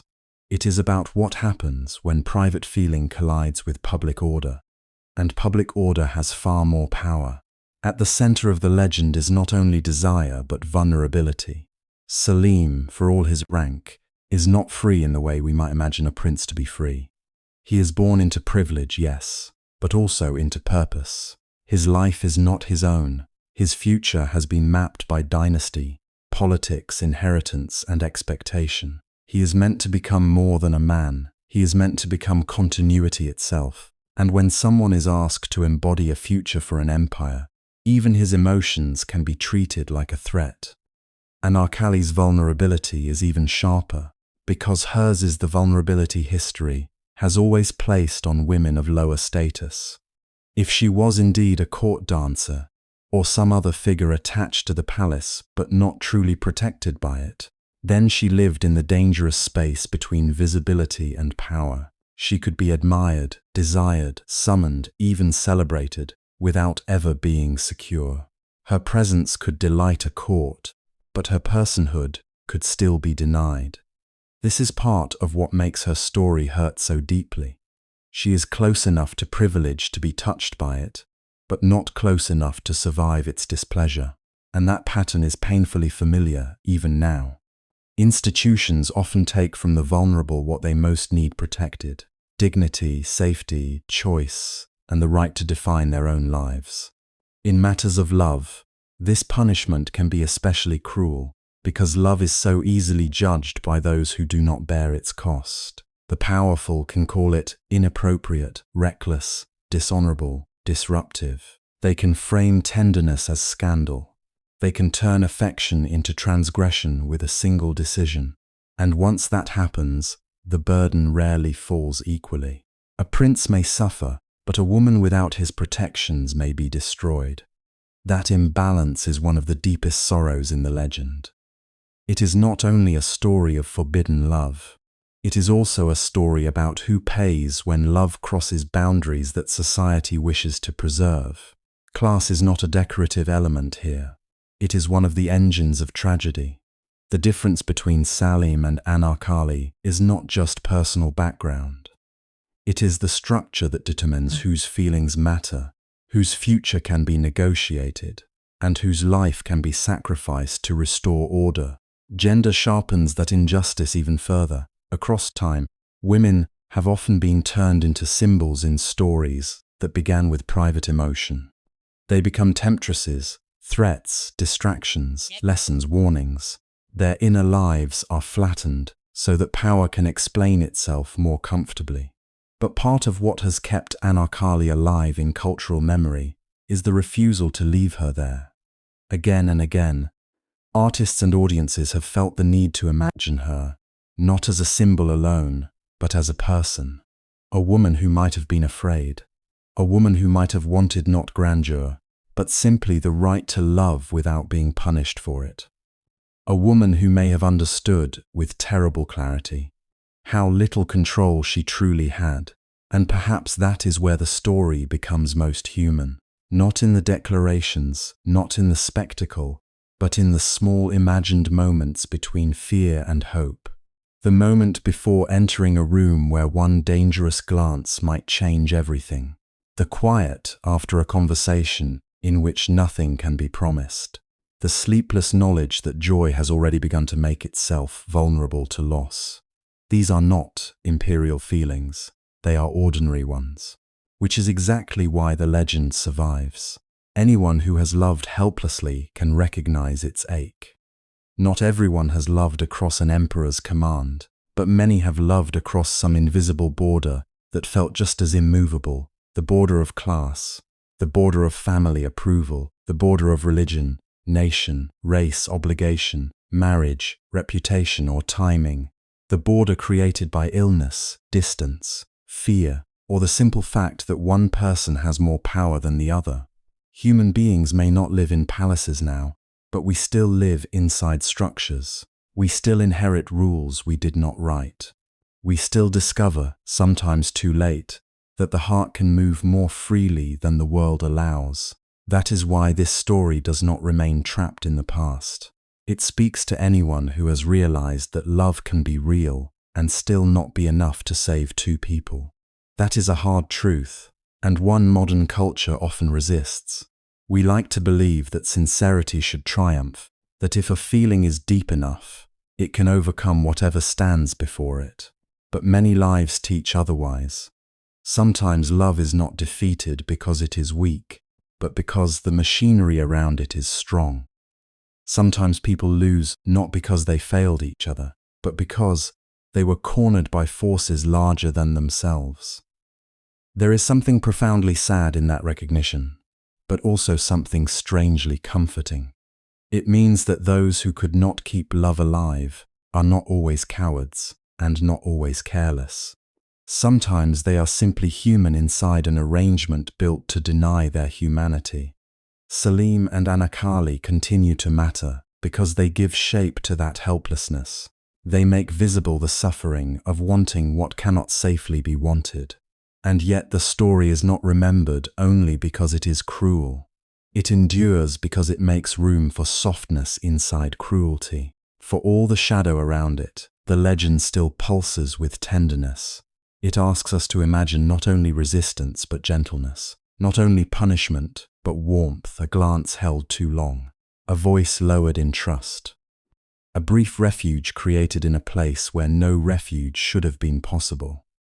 Even if much of the story is filtered through poetry and invention, these emotional textures are what keep it alive. People return to the tale because they do not only want to witness tragedy, they want to witness the fragile beauty that made the tragedy worth grieving. That beauty matters. Without it, loss is abstract. With it, loss becomes personal. We hurt for them not because they belong to a famous court, but because the legend insists they were vulnerable in ways we understand. We can imagine Salim not as a prince in a portrait, but as a young man caught between devotion and duty, anger and powerlessness. We can imagine Anarkali not as an ornament of romance, but as someone who likely knew that every step toward love might also be a step toward danger. Their story becomes intimate when we stop looking only at the scale of the empire and begin listening for the trembling beneath it. There is also a quieter reason this romance continues to wound us. It confronts the unsettling fact that authority often presents itself as necessary, even when it is merciless. An empire does not usually call itself cruel. It calls itself stable. A family does not always name its refusal as fear. It calls itself protective. A society does not always admit that it is preserving hierarchy. It calls itself moral, proper, realistic. This is how institutions survive, by translating harm into principle. The legend of Salim and Anarkali resists that translation. It restores feeling to a situation power would prefer to describe in colder terms. It reminds us that whenever order is protected by punishing intimacy, someone's living heart is being made to carry the cost. And too often, that cost falls hardest on the person with the fewest defenses. This is why Anarkali remains so haunting. Whether every detail of her fate can be proven is, in one sense, less important than what her remembered fate has come to mean. She stands for all those whose loves were treated as disposable because their lives were treated as secondary. All those whose voices could be silenced more easily than they could be heard. All those who were told, explicitly or not, that beauty did not grant belonging and closeness did not grant safety. But the legend does not ask us to honor her only as a victim. It also preserves her as someone who inspired devotion powerful enough to challenge fear, even if only briefly. There is dignity in that. There is dignity in being loved deeply in a world determined to deny that love legitimacy. There is dignity in the fact that memory kept reaching back for her, refusing to let authority have the last word. Maybe that is why the story still hurts in a way that feels almost personal. Because it touches the oldest contradiction in human life.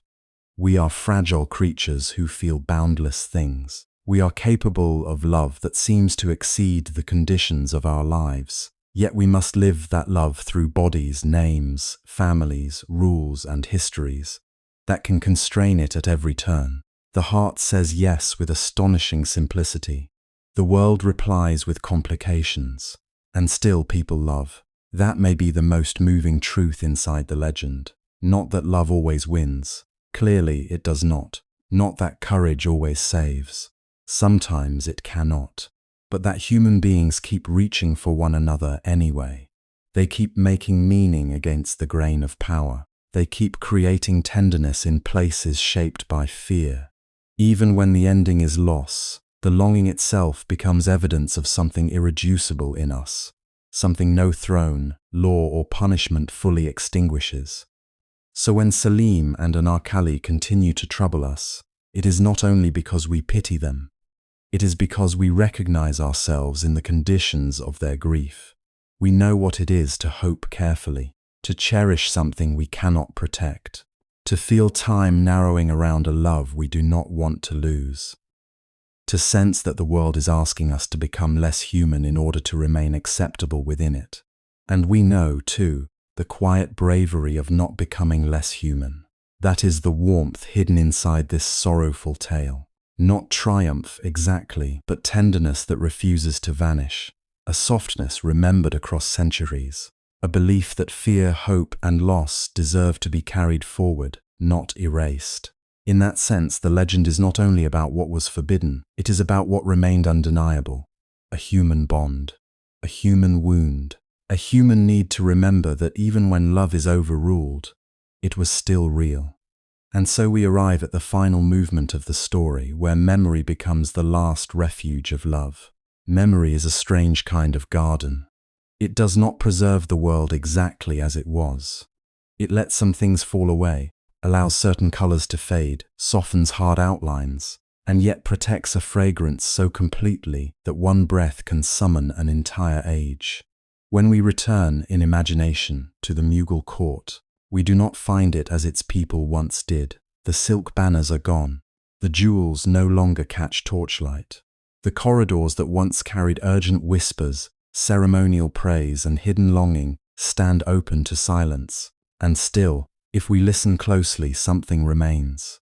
A note of music suspended in the mind, the distant rhythm of footsteps across polished stone, the hush between two people who know that even speaking to one another has become an act of danger. Time empties every palace in the end. It strips splendor down to architecture, then architecture down to ruin, then ruin down to story. The court that once seemed immovable, eternal in its wealth and confidence, is now held together less by marble than by memory. In that afterlife of remembrance, crowns lose some of their force, decrees grow faint, public ceremonies vanish into dust. What lingers, oddly enough, are the most fragile things: a glance held too long, a name spoken in secret, the tremor of a heart choosing love despite consequence. Empires are built to project permanence, but human feeling has a different kind of endurance. It survives not through monuments alone, but through retelling, through grief, through longing, through the stubborn refusal of the imagination to let certain tendernesses die. That may be why this story still calls to us. Not because every detail can be verified, not because history offers us perfect clarity, but because the emotional truth at its center continues to breathe. A prince wanted to love freely in a world that had already decided who he must be. Before he was an emperor, before he became a figure framed by authority and burden, Salim was also a son trapped inside expectation. A young man with a heart too alive to obey without pain. His rank promised him everything that could be given by the state, and yet it denied him the one thing he most wanted to claim as his own. He could inherit armies, titles, and the language of command. He could not easily inherit permission to be simply human. And beside him, in the space where beauty and vulnerability often meet, stood Anarkali. Across the centuries, she has become almost luminous with symbolism, but beneath that glow we can still feel the peril of her position. A woman admired is not always a woman protected. Sometimes admiration becomes a spotlight so bright that it removes every shelter. Her beauty made her visible, and visibility in a court shaped by hierarchy and surveillance could become its own kind of captivity. To be seen by power is not the same as being safe within it. To be desired in the wrong direction, by the wrong person, at the wrong level of a guarded world, can transform grace into threat. In that sense, her danger was never only that she loved a prince. It was that she existed in a place where beauty invited attention, and attention could quickly harden into judgment. Then there was Akbar, vast in reputation, formidable in will, a ruler capable of imagining and shaping an empire. History remembers him, often rightly, as a sovereign of extraordinary intelligence and force. He knew how to govern men, territories, and symbols. He understood how authority must appear, how order must be maintained, how weakness must never be allowed to spread through the center of rule. Yet, for all that power, he stood before the oldest limit known to every ruler and every parent alike. The human heart does not yield as obediently as armies do. A father may command obedience. An emperor may command fear. Neither can command love into disappearance. That is the sorrow folded into his place in this story. He could manage nearly everything around him except the inward lives of those closest to him. And so the emotional shape of the legend remains painfully clear. A son reached toward love as though it might allow him to become more fully himself. A woman became endangered by the very qualities that made her unforgettable. A ruler, determined to preserve the structure that sustained his world, found that control has borders even at its greatest extent. Between them lay not merely romance, but a collision of needs too deep to reconcile: desire and duty, tenderness and authority, personal truth and imperial order. This is what gives the tale its lasting ache. No one stands outside consequence. No one escapes unchanged. Even if we debate the facts, the feeling remains devastatingly legible. Perhaps that is why the story has outlived many certainties that once seemed stronger than it. The administrative systems of empire fade. Political arrangements are revised or forgotten. Courtly rivalries disappear into specialist histories. But stories of love, especially thwarted love, travel by another route.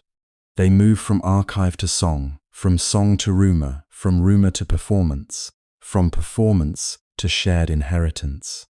They live because people make room for them in ordinary feeling. We do not preserve these tales because they ended well.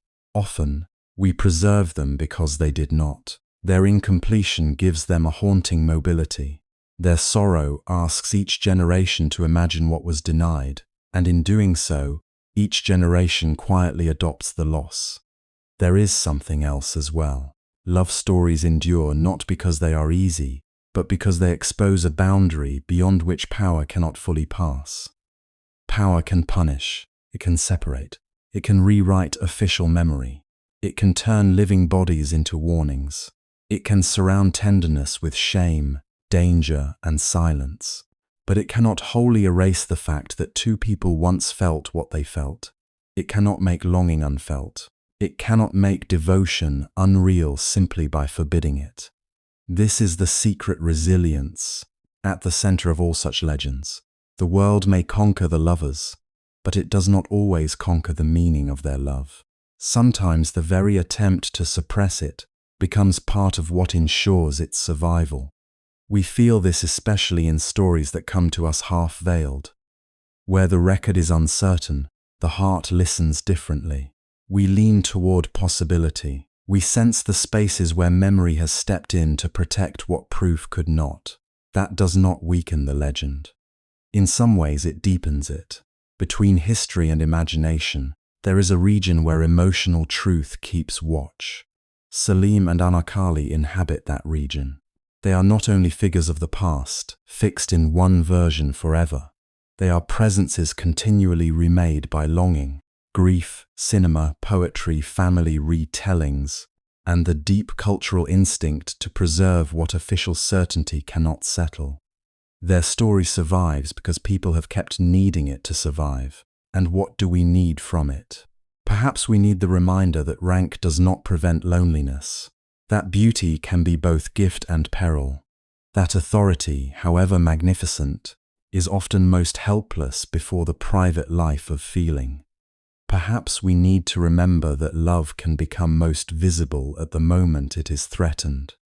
Or perhaps we need only the consolation that tenderness matters, even when it loses. In a world still organized by status, expectation, fear, and the pressure to conform, there is something profoundly intimate in returning to a tale where love was not saved, and yet was not extinguished. It remained. It entered memory. It became a language for all the times human beings have been told that what they feel must surrender to what the world requires. If you find this useful, subscribe to the channel, like this video, and leave a comment. Even that small invitation belongs, in a way, to the larger work of remembrance. We keep stories alive by speaking back to them, by carrying them onward, by admitting that they still reach us. And this one does. It reaches us through silence as much as through spectacle. We imagine the deserted chambers. We imagine lamps long extinguished. We imagine a courtyard after celebration, when the air has settled and only the faintest trace of song remains. We imagine someone pausing where no one now pauses, listening for voices that have not sounded for centuries. In those moments, the court is no longer only a historical place. It becomes a chamber of echoes where desire, fear, defiance, and sorrow still move softly against the walls. What remains, long after the empire's glitter fades, is the feeling that somewhere between history and legend, Salim and Anarkali are still looking for one another, not as grand symbols alone, but as two unfinished human gestures reaching across darkness. He, still straining against the shape of the life chosen for him. She, still luminous and vulnerable in the field of memory. Around them, the empire continues to recede. Its pageantry dims. Its judgments lose volume, but their search, imagined or remembered, continues. That is the tenderness the story leaves in us, not certainty, but pursuit, not possession, but recognition, not closure, but a bond so deeply felt that even time cannot persuade us it was nothing. And maybe that is the final wisdom hidden inside this sorrow. We are often taught to measure significance by victory, by survival, by what can be publicly affirmed and safely kept. Yet some of the most enduring human truths arrive in the form of what could not be secured. We remember these lovers because they reveal the cost of a world that treats affection as a threat and freedom of feeling as disorder. We remember them because they show how much can be lost when power fears vulnerability. But we also remember them because their love, whether fully historical or partly dreamed, continues to humanize the past. It rescues empire from abstraction and fills its cold grandeur with breath, pulse, and heartbreak. So the empty court is not entirely empty after all. In the garden of memory, someone is always arriving a moment too late, or waiting a moment too long. A veil stirs where no wind is visible. A musician's note seems to linger after the instrument is gone. Footsteps pass over stone that no longer belongs to any living procession. The promises once forbidden there do not return as facts carved in perfect sequence. They return as atmosphere, as ache, as the unmistakable sense that love once stood here and was asked to disappear. It did not. Not completely. It changed form. It became legend. It became inheritance. It became one of those rare stories that people do not merely know, but feel. And that is where we leave them, not in certainty, not in resolution, but in continuity. Held between record and reverie, between loss and devotion, between the silence of vanished halls and the voices of those who still whisper their names. End by returning to the emotional legacy of their love, showing how a possibly half-remembered romance became one of the subcontinent's most enduring legends.